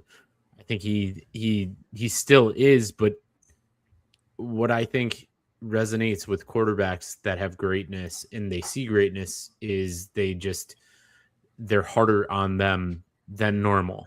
Like they are harder on them because they see the ability that they can have and they want to see that greatness. Like Caleb was Tom's LFG of the game, his second time of the season. So yeah, I think Tom and Burkhart are a good crew. I still love JJ Watt. I love JJ Watt's Watt. good. Greg I Olson's feel still like good. he's one of the best right now. And obviously Greg Olson. Yeah. But yeah, Tom. It's just the one thing I have a problem with. Too good looking of a booth. Like those guys, like they flashes of those, and the women go, oh man, those are two really good looking guys. Like, shut up, honey. You're not looking at that. Like, no. Great point, Drew. Agreed. I will say this. I am typically hypercritical of Tom Brady in the booth. I've just not been a fan. And even when the Bears were losing, and they were losing for 58 minutes of that game, he brought something. And Burkhart's a seasoned pro. Yeah. But I actually really enjoyed Tom's commentary, and that's coming from someone again that is very hypercritical of Tom Brady in the booth. And I really had a fun time listening to his commentary. And again, it wasn't just because the Bears won. It was through and through when we were going through the bad parts where I was like, okay, well, we're losing this game. But still, I was enjoying his commentary. And I thought it was very fair, very unbiased, and very good. And I haven't said that much about Tom in his broadcasting career. So he did a great job. They did a great job. Yeah. Do we think that the heel turn on Caleb has anything to do with Caleb being on the TB12 method currently? Probably. Yeah. Probably. Yeah. It might have something to do with it, but probably has a lot to do with it. I'll take it. You know what? Money talks. I honestly didn't know that, Nick. Money. Now I'm a little bit mad. No. I'm just kidding. I'm not kidding, but we just need to get Caleb on the Adam Archuleta, diet, and then I think we'll get it all knocked out. Anyway, I don't. This game took a lot out of me emotionally. I think can be said for everybody. I don't know. Is there anything else? I mean, again, we could go through X's and O's of the first 3.5 quarters, but I don't think that would do anything for anyone, and nobody wants to hear that. Can I talk about one play in particular? Please. I know, and what you're talk about. What am I going to talk about, Jay? I just want to see if we're on the same page. Is it the 4th and 1? It is the 4th and 1. Yeah. You read my mind. Yeah. Run the ball. What are we doing? Kyle's in the game. That's fine. It's a momentum play. You just stop them on 4th down. And if nobody's tracking what I'm saying because I'm a crazy person, I just talked in fragmented sentences. Okay, we're talking the first quarter. The Bears stop the Packers in the red zone on their charge, and they charge all the way down on the field. They're in the red zone, 4th and 1, and we decide we're going to motion Cole Kmet underneath the center and snap it between his legs to a 5'7" running back who's standing 7 yards behind the center, and that's going to be successful. Sometimes Ben Johnson needs to get out of his own way. I love Ben Johnson, but just do the simple things. And if the simple things don't work, okay, I'm fine with that. But you have a bowling ball that will run through an absolute concrete sheet in front of him. And I'm confident in this offensive line that you can gain a yard. That to me wasn't necessarily like a huge factor in this game, but it's something that would have set momentum in a different way rather than if we do something sick. Oh yeah, I can remember when we snapped it between Cole's legs and he caught it and he got. Just do something. Do something that should be done in the football sense. You're there, you're done, and holy shit, we're winning this game 7-0, and I can see green pastures past that versus having to have all the shit that happened. I'm with you, Drew. Maybe it's outcome bias because it didn't work out, but at the end of the day, on that first drive too, they were just chunking off yards, and sometimes you just got to run that football, and you just got to do the simple things and win and set the tone. Yeah. And I agree with you. And listen, we won the game. It would have been a lot less stressful, I think. And I think Ben Johnson probably wants that one back. But and I'm not going to get too hypercritical. I'm not. But I agree with you. I agree with you. I'll even add to that, because the touchdown in the corner at the end of to tie the game to Walker, awesome. 2nd and 4, I was screaming at the TV, run the ball 3 times. You have 2 timeouts in your pocket. Just run the ball 3 times. You know you have 3 downs. You have the time, and it was pass. And it worked out awesome. But sometimes you just got to play to your strength and simplify the game a little bit. Hypercritical, not trying to rain on the parade. Yeah. But I agree with you, Drew. I think those are both fair points. I mean, the counterpoint is just that when you have a Ben Johnson who comes up with these creative trick plays, I've been kind of preaching this, is that a trick play either is making its rounds around social media because it's the coolest thing you've ever seen, or it's an absolute disaster. We got disastered. It happens. Yeah. That's what's going to happen. Like trick plays, it's very rare that a trick play works and technically is working and then just gets defended perfectly and it's like a no gain. Great point. Trick plays are either great or awful. Like there's really not a lot of in between. And we got disastered. It happens. And I think that, you got to take the good with the bad with the trick plays with Ben Johnson, because there's going to be trick plays that don't work, and there's going to be things like that happen.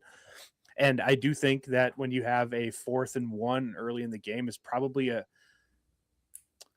if this would have been the play call on the 4th down in the 4th quarter, I'd be furious. And especially if it, led to a loss, but early in the game, you got there's 10 minutes left on the clock or something like that in the first quarter. There's a lot of game left.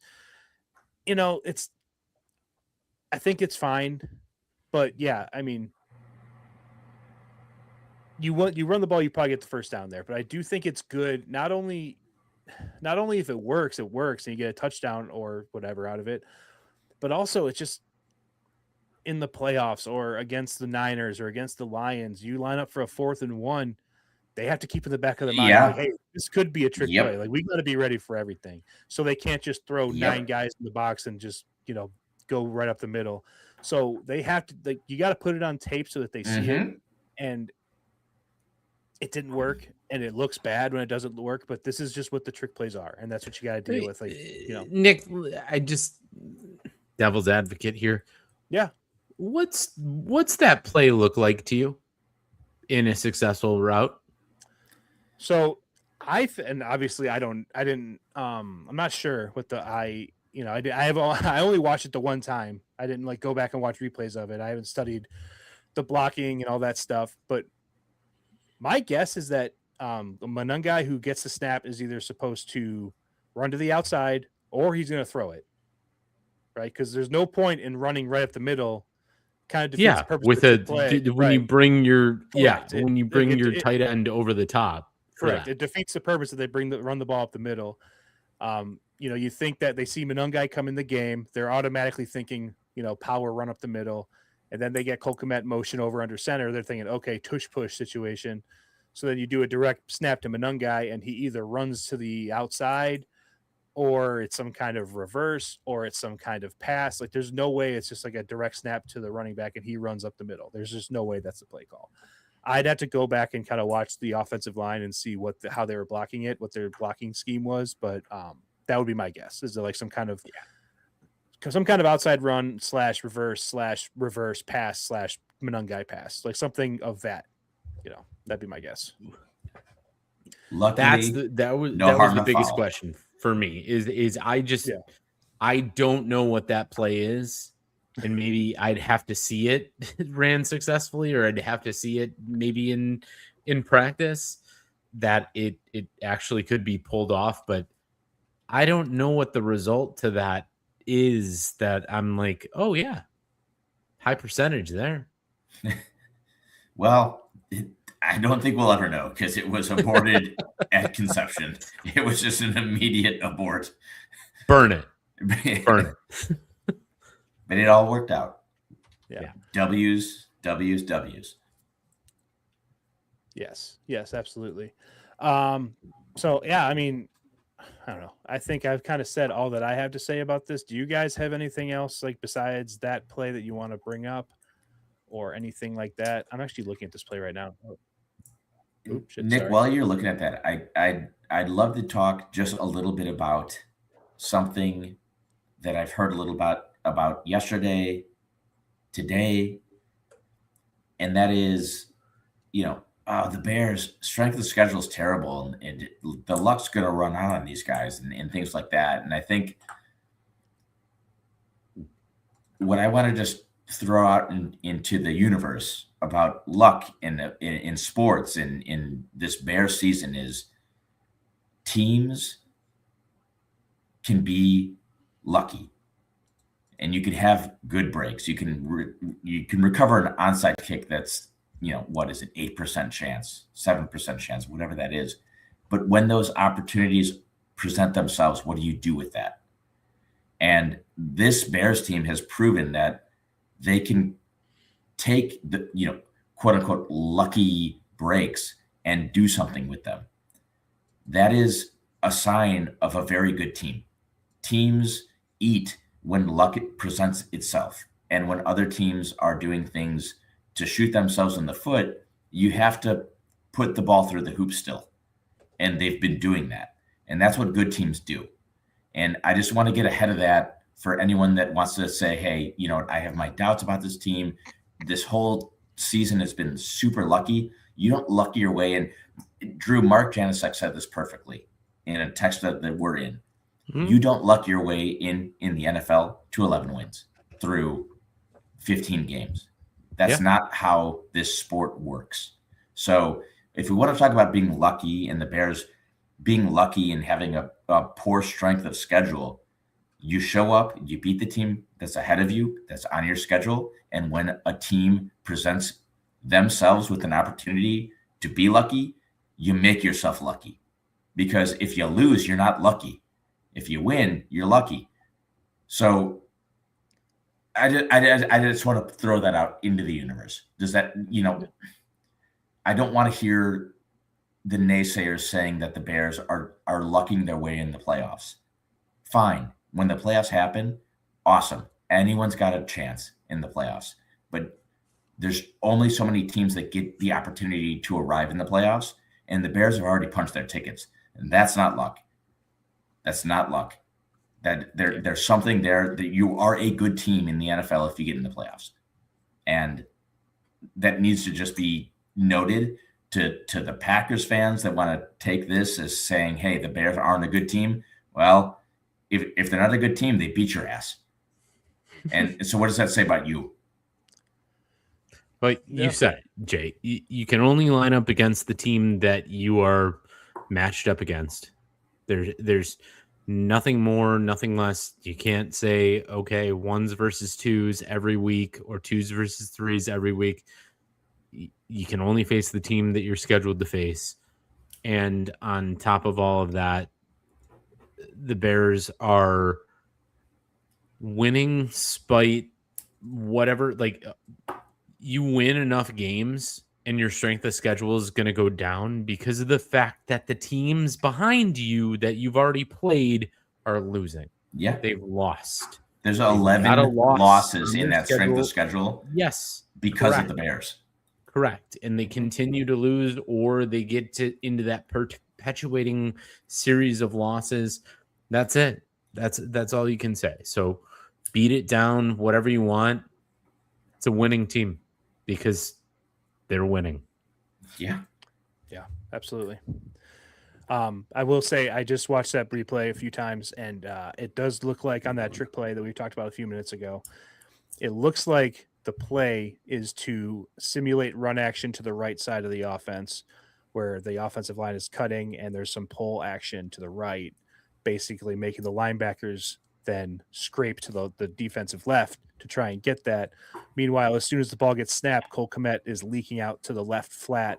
So my guess is that Monungai throws it to Cole Kmet in the left flat, wide open is kind of the idea on this play. So that it looks like it's definitely a pass because there's not an offensive lineman past 1.5 yards downfield. And they don't really know it's a fumble yet because they're backs to the ball. So that'd be my guess based on that, is that Cole Kmet in the flat is your primary read on a pass from Monungai. So take that for, I'm not an expert, but that's what it looks like to me. So you sound like one, I'll tell you that much. I believe it. So would it have worked? I don't know. Probably, because it's hard to tell because the fumble happened immediately, that like the defensive keys are off because they're trying to go get the ball because it's a fumble so fast. But Ben Johnson must have seen something that, the defensive line reads guards or something to that effect. And then maybe, I don't know, but that'd be my guess. I mean, things that I love to see too are Drew Dahlman after that, just being hard on himself. Yeah. On the sidelines, just drilling into himself like, God damn, I need to have that snap down. I need to not, like, that's a 5'7" guy. I need to throw it straight to his chest. Like, yeah, that's when I know a team has accountability towards themselves. Yep. Yeah, absolutely. And also, like, Drew Dahlman, he came back in, had a good game. Like, you know what I mean? Like, he beat himself up about that play. He didn't let him take him down. He blocked his ass off. He's undoubtedly the best center the Bears have had since Olin Kreutz. I mean, there's no doubt about that. And he should be a Pro Bowler this season. So I'm glad to see that he's hard on himself on bad plays, because it's going to happen. But I'm also glad to see that he can bounce back and still, have a good game as a, again, Pro Bowl level center for the Bears. So, okay.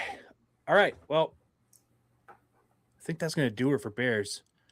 Man, 1.5 hours over for Bears. That's a lot of Bears. But that's good, because this game was worth it. We needed it. I think we all need a little bit of a release. I think our wives are tired of us explaining why this game was so important to them. Yes, Lord knows mine is. But yeah, so I don't know. Do we want to go around the league a little bit? Some interesting things happened today. I don't know if we need to go that far around the league, but hit on a few key games. Yeah, Jay, definitely. I'm going to kick it to you because I'm going to take the podium list. So if you got anything, there's a couple of things in there, but whatever. I'm with you. I think we can keep this kind of limited to just a couple. The biggest one, the one of importance to the Bears after the Bears win on Saturday, Steelers, Lions. Yes. Another hell of a game. I mean, I was almost in the same tensed-up situation when it was Bears-Packers. The Steelers had a pretty long lead, and then it came down to first and goal. And holy moly, I was nervous. Not only was I nervous for the Bears getting to the playoffs, I also had the Steelers money line as a Bears play. Yeah. Right. And I think you put it best, Drew. Thank you, Mr. Rodgers. Thank you, Aaron Rodgers, for doing what you did. Thank you to the Steelers defense as well. And thank you to the Lions for just being not great. They just fell to 8-7. Unbelievable. A couple of things that I want to bring out about this. Jeff, if you're listening, we were kind of going back and forth on the text chain. He's just having a tough time, and probably rightfully so, because he's a big Packers fan, and he's never been in a situation of understanding what it's like to be a Bears fan, where your team's just not performing well. And again, same thing and Nick, you mentioned it, Paul. It's like, oh, it's so hard to be you. You're still going to be in the playoffs, motherfucker. All right, so it's not the end of the world. But he was glazing Jeff was saying this is the Lions division. We were talking about this earlier. Yeah. Today this is the Lions division. They have the best coach. They have the best talent in the league. You can't have the best talent in the league and the best coach in the league if you're not going to make the playoffs and a 7-team playoff field in your own conference. So that was huge, and that punched the Bears ticket. So that's really the ultimate kind of point that I want to get to is Lions lose, Bears in. they have an X next to their name in the playoff standings now. With 2 weeks left to go. After last week, after the win against the Browns, we were like, oh man, there's still a path where the Bears don't make the playoffs. Do we have to get to 12 wins? No, not anymore. We're in, guys. So thank you to the Lions for losing that game. That was an absolutely amazing game. It really was. It was very just fantastic. Unfortunately, it was the last game of the day in the 3 o'clock, 3:25 game. So red zone cut out. He had to switch over to CBS, and that was all eyes on that game. And Pittsburgh came and delivered. Pittsburgh getting that win and the Ravens losing. We're going to see Aaron Rodgers in the playoffs, I do believe. I don't know if that officially kicks the Ravens out, but what a bizarre playoff. Done. What a bizarre playoff picture. Mahomes, Lamar, the Lions, most likely out of the playoffs. These were Super Bowl odds-on favorites to win the Super Bowl this year, other than maybe the Bills. But that's going to be crazy. Drew, you kind of wrote down a couple of excellent points here. Goff threw for 364 yards in the loss. Yeah. Pittsburgh ran for 270 yards. Yeah. Side note, I'm playing someone in a work league playoff with Warren, so that sucked. See you later to me because he just went nuts. But Nick, Drew, do you guys have anything to add to that? The one thing I wanted to add on is to Jeff, and it's to say, if he's listening to this, the Detroit Lions only win this division. They don't. They can't. They can't anymore, and they only get in the playoffs getting past your Packers. So, yeah, okay, have fun. You think they're the best team? You know what? They went out. You lose one game, or what is it? Their magic number is 1. It's 1 each. It's 1. Okay. The Packers have to go 0-2. Detroit wins 2. Yeah. The only way they get in. So, one thing I'll say about the position. One thing I'll say about the Lions, and it's just something I noticed. The Lions, as on November 9th, the game against the Commanders, Dan Campbell started calling the offensive plays for the Lions. He was not previously doing that. November 9th is when he started calling the offensive plays. Since Dan Campbell has taken over the offensive play calling, the Lions are 3-4. Wow. But I mean, this isn't necessarily a Lions play calling thing because they're probably still averaging over 30 points a game, close to it with him calling the plays, maybe 25 points a game, which is pretty good. You just got to think that as your head coach, kind of CEO, motivator, head coach, being the offensive coordinator also is taking some time away from things that he would be doing otherwise. And it's hurting the team in other ways. Because again, you said Jerry Goff threw for 360 yards this game. The offense is clearly not broken or anything like that. But I do think there's some other issues that are popping up from Dan Campbell, not from him being too involved in the offense. So I think that's something to worry about if you're a Lions fan, because Ben Johnson's not coming to that door. So I do think that's a problem because previously Dan Campbell could focus on the whole team. He could, float over to defense if they needed some help. He could float over to offense if they needed some help. Now that he's the offensive coordinator, the de facto offensive coordinator as well, I think that there's death by 1,000 cuts situation. So, yeah, no, great point, Nick. So, I mean, it could not have been a better weekend for the Bears. It couldn't have. Yep. You punch your ticket, you're in. You have the X in the standings next to your team name. Awesome feeling. Pop the champagne. I'm gonna go for it. I was gonna say one last thing is that talking about the Bears, you win out, you put yourself in a position for the 1 seed. Yeah. Which we can actually now hey, we clinched our playoff berth. Awesome. Let's go get that 1 seed. Yeah. Let's win the division. Let's get the 1 seed. Let's make the playoffs come to Chicago. Yeah. Yep. I believe Seattle still has San Francisco on the schedule Is that correct? Yes, it is. Yeah, It's the last game of the season. Correct. Yep. So And it looks likely if you don't get that, then you are having a divisional matchup. Yeah. Right there. So Yeah. if you don't want to play somebody that you've seen twice already this year, go out and beat the two teams that you have to beat. Get out there, and that'll put you in a good position. Yeah, I mean, go. Oh, I was gonna say, I believe I heard on ESPN 1000 either this morning or last night after the game that the Bears would hold the tiebreaker over both the Rams and the Seahawks with no head-to-head matchups between the Bears and the Seahawks or the Bears and the Rams. Yeah, we'd have the conference. They would hold the they would hold the tiebreaker. So if they don't even need it, they just need to have the same record. So one Seahawks loss and two Bears wins. Yeah. You're talking Bears 1 seed. So the path is there. It's not unreasonable. Yeah.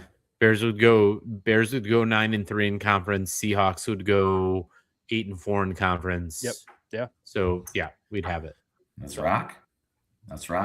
The only other thing that I want my God. The only other thing that I wanted to touch on around the league was the NFC South. The Panthers. Oh my God. The Carolina Panthers beat the Tampa Bay Bucks today and now hold the keys to the car to get in the playoffs. Nick, was it you that did you bring up the stat of like every time this has happened, J-Lo divorces Ben Affleck and something else happens? PFT did that. PMT brought it up. I brought it here. Yes. Yeah. Every time Ohio State wins the college football championship and Jennifer Lopez gets divorced in the same year, the following year the Panthers go to the Super Bowl, and that all happened last year. So I'm just saying, watch out for the Panthers. Insane. It's crazy. I believe in our preview show, I mentioned that the Bucks just have dudes and the Panthers don't. I'm out of the Bucks, man. Holy shit, I'm out of the Bucks. That coach, Todd Bowles, see you later, buddy. Gone. You're out of here. You're gone. What is going on at Baker? He just doesn't. He's got to be. He just doesn't seem confident in throwing the ball or in the pocket. You've got 5 wide receivers out there. That 5 like legit. I can't. Yeah. No, you can. I mean, it doesn't make any sense. It doesn't make any sense. So I'll tell you what's going to be the weird thing is if the Panthers get in, they're going to be hosting either the Seahawks or the Rams. Yeah. If you look at the current NFL standings and just look at the teams that are going to be hosting the first round wild card playoffs, I think all 6 of those games will be. It's very reasonable that all of the away teams are favored in that game. Crazy. It could be. So yeah, that's crazy. I tell you what, the NFC. Looking at this, the NFC looks a lot more daunting than the AFC. It just a lot more fun because you look at the AFC and not a lot like solidified right now.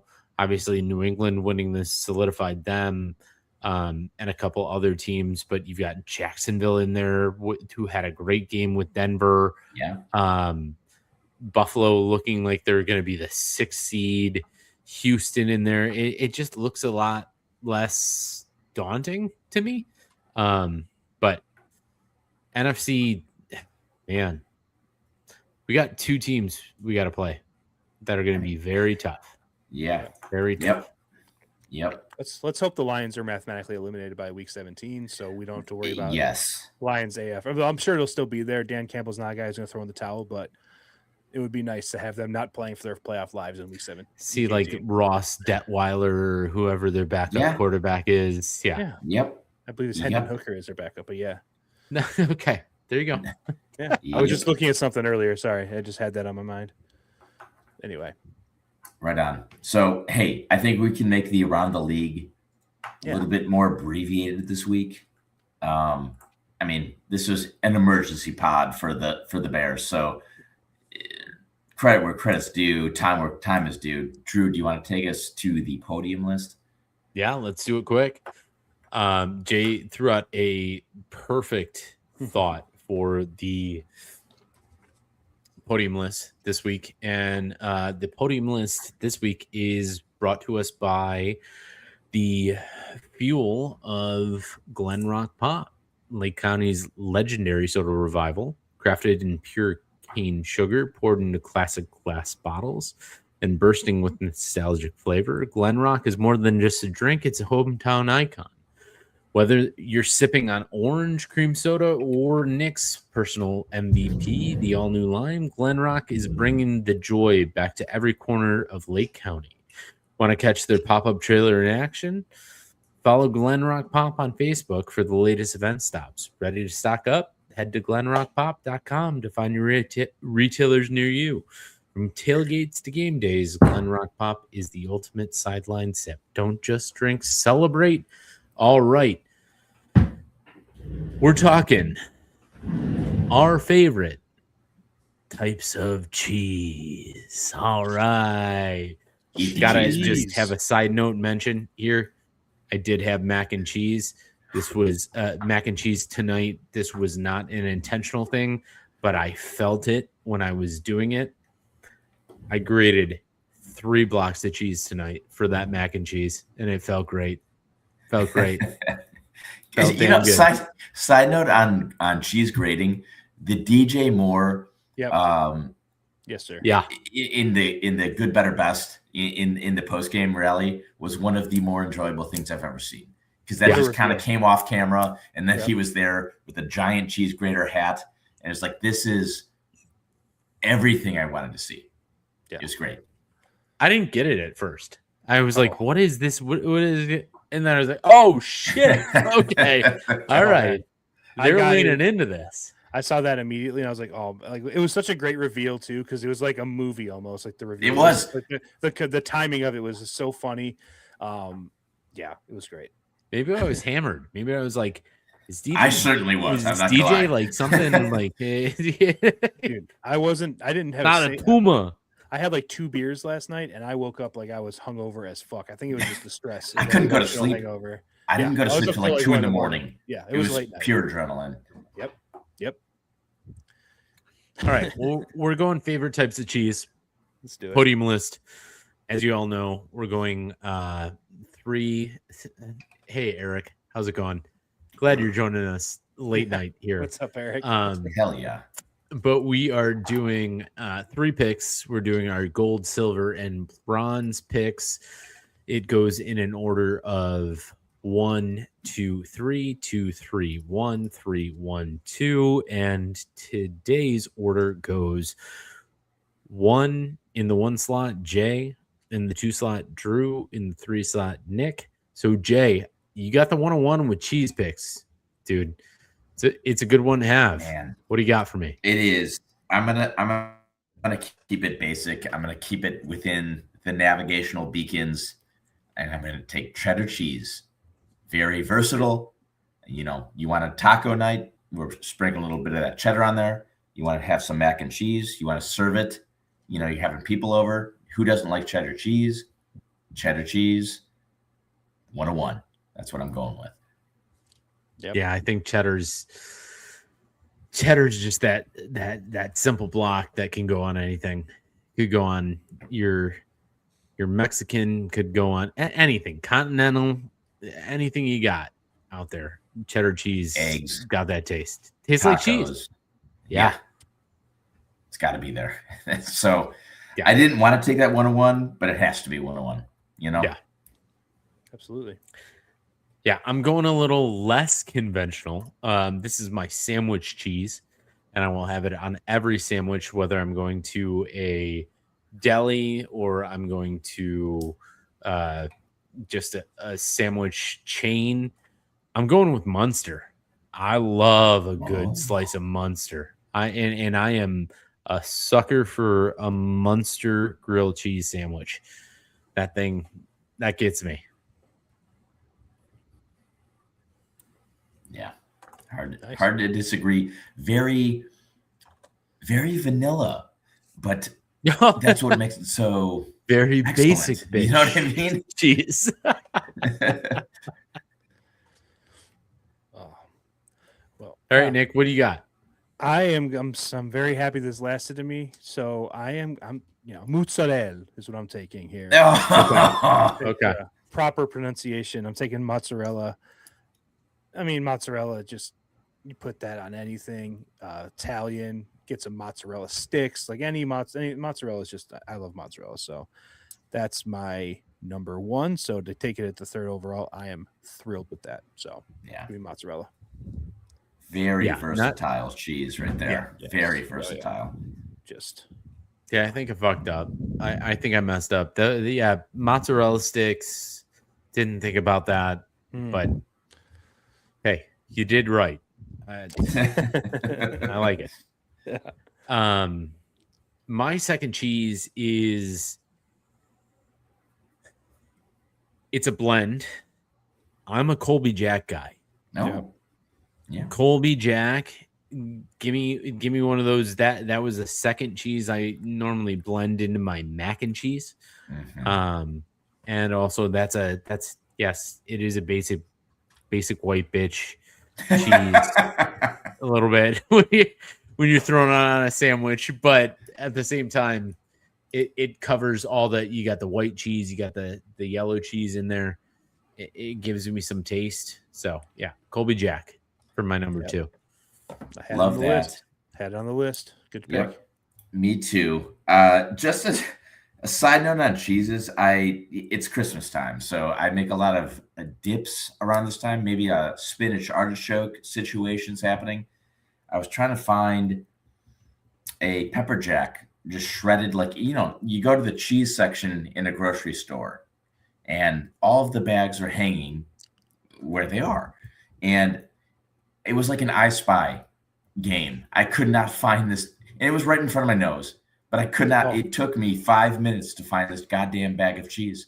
Dude, I have gone to the store with one simple mission from my wife. She's cooking dinner. She's like, "Hey, we need more mozzarella cheese. Go grab some mozzarella cheese." Mozzarella cheese is the most plentiful cheese that a grocery store has in those shredded bags. And I have gone up and down the cheese aisle, like, where the fuck is the mozzarella cheese? Yep. Thank you. All I'm finding is like other white cheeses. I just need, and then of course, it's like, oh, it's got its own section because there's so much of it, but it's right next to the other cheeses. So. I will not call my wife. I will not call my wife. I will not call my wife. Definitely a lot of She's like, I just like she's cooking. She's cooking. She's got 2 kids, probably whining about how hungry they are. I was like, "Hey, babe, where's the cheese? I can't find it. I'm looking there. I can't find it." Anyway, that's so funny. Yep, I do that. All right, Nick, second pick. All right, second pick for me. This is similar, Drew, to your Munster pick. It's my go-to sandwich cheese. Big turkey guy, so got to go provolone here in my silver. So I love a good provolone with the turkey. So yeah, that's my silver pick. Yeah, nice circle provo. Oh yeah, yeah. You can't beat a nice circle provo at the deli. It really is just there. Yeah, it's a very mild cheese, I feel like, but it just, I don't know, it adds a lot to it. So I'm a big fan. Depth.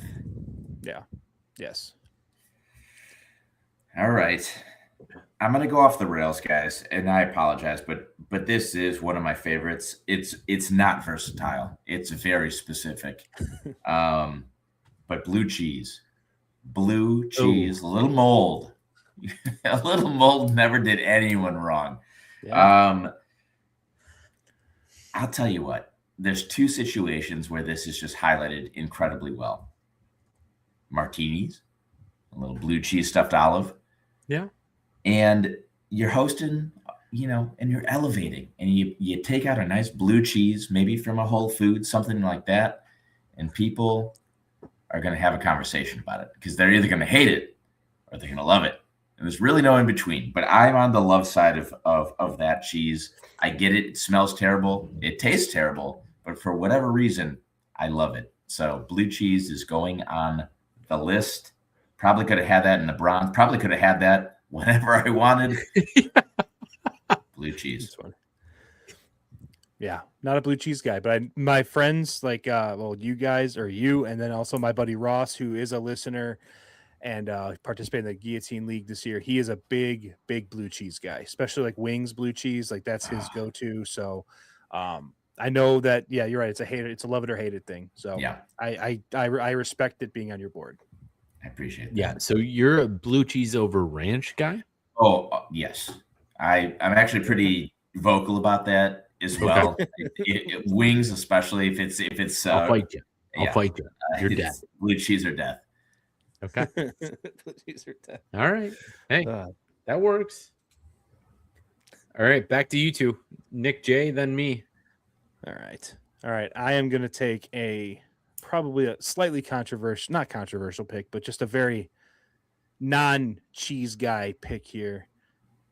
Boys, if I'm getting a cheeseburger, I'm putting American cheese on that thing. Yeah. So give me the American cheese. Stay there. Drew, you were talking about your blended cheeses on your macaroni cheese and your grilled cheeses and stuff. You give me a grilled cheese with 2 slices of Kraft Singles on there, I'm going to be a happy guy. So I love American cheese. I know it's not technically cheese, but whatever it is, I fucking love it. So give me American. Nah. There's a reason they call it American. That's right. It's cheese American eats. Yeah. Right? If you don't love cheese it, an American eats. Yeah. Leave it. If you don't love it, get out. That's American cheese right there. Mm-hmm. That's a great pick. I actually did not have American cheese on my list. Huge miss. So love the pick. Thanks. Love the pick. Thank you. Mm-hmm. I am going to swing us back. Oh, man. So many good cheeses to choose from. But I'm going to take Swiss cheese. Yeah. Swiss it's a good one. Good. It's a good choice. Swiss is good. I don't know. You give me like a turkey and Swiss melted in a panini. I'm a happy guy. Swiss, curling and ham and Swiss. Croissant. Ham and Swiss. Yeah. Mm-hmm. Oh, yeah. Mm-hmm. Yeah. Yeah. So it's a good one. I didn't have Swiss written down. That seems like an oversight on my part. So yeah, we go. Whoops. Oh, last one I got overall. Put way too much of this on pasta. Way too much. We're going with the Parmesan. Parmesan. You got to keep the Italians happy. Yeah. You know? Mozzarella. Parmesan. Gabagool. Gabagool. Oh, yeah. I got to get a little bit of the Parmesan. Yes. Yeah. Thank you. Great pick. If American was gone in the Browns round, I was going Parmesan. I do love a good Parmesan. Oh, yeah. All right. That'll do it. Jesus had to do it. Packers, we graded them. Had to have them We cheeses did. done. Sure did. Closing thoughts. Boys, I know we're at 207, but this is a special show. This is a special time right now to be Bears fans. So take as much time as you want. Give me your closing thoughts, whether it's Bears, whatever. Jay, I'm kicking it over to you first. What are you going to close with?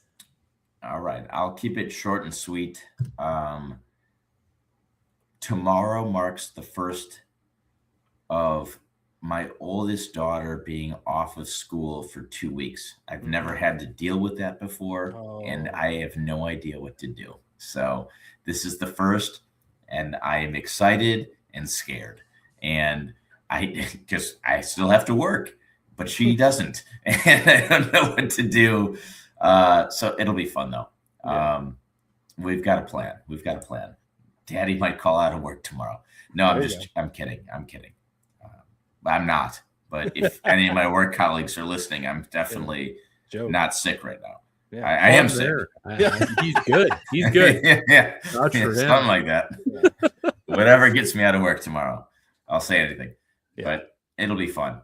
And the holidays are upon us. Mhm. Very exciting. So Yeah, Jay, I'll tell you that as much as like getting the kids to school age rocks, and they're, if you're going the public route, you pay like $200 a year for registration, and that's Monday through Friday from like 8 to 3 or 8 to 4, whatever the time is, free basically for you. It rocks. But then you get to these like Thanksgiving week, Christmas break, spring break, and then the fucking summer. Yeah.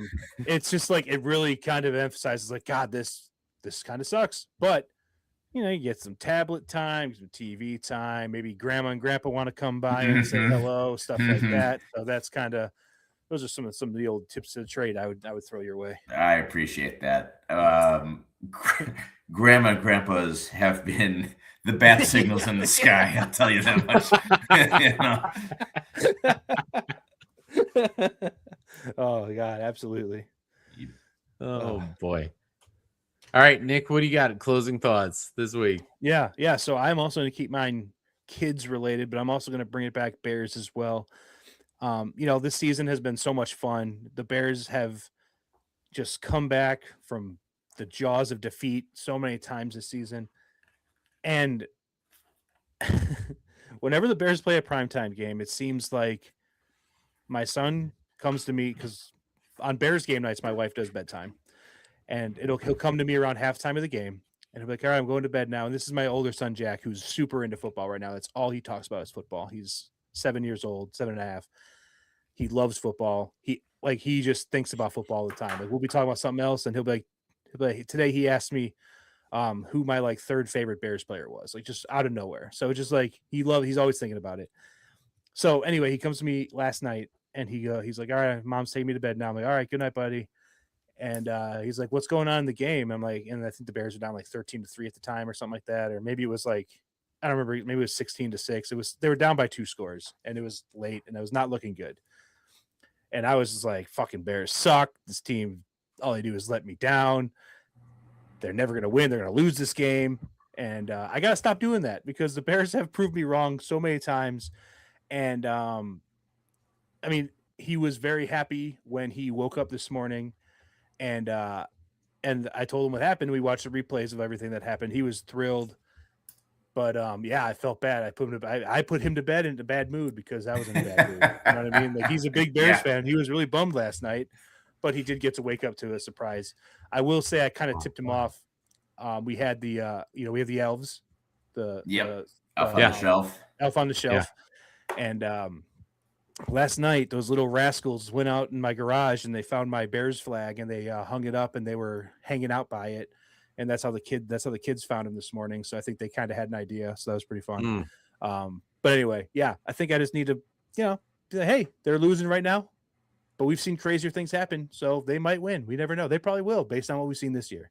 So that's like a lesson for myself in the future of, they're probably going to win. Be positive for his sake.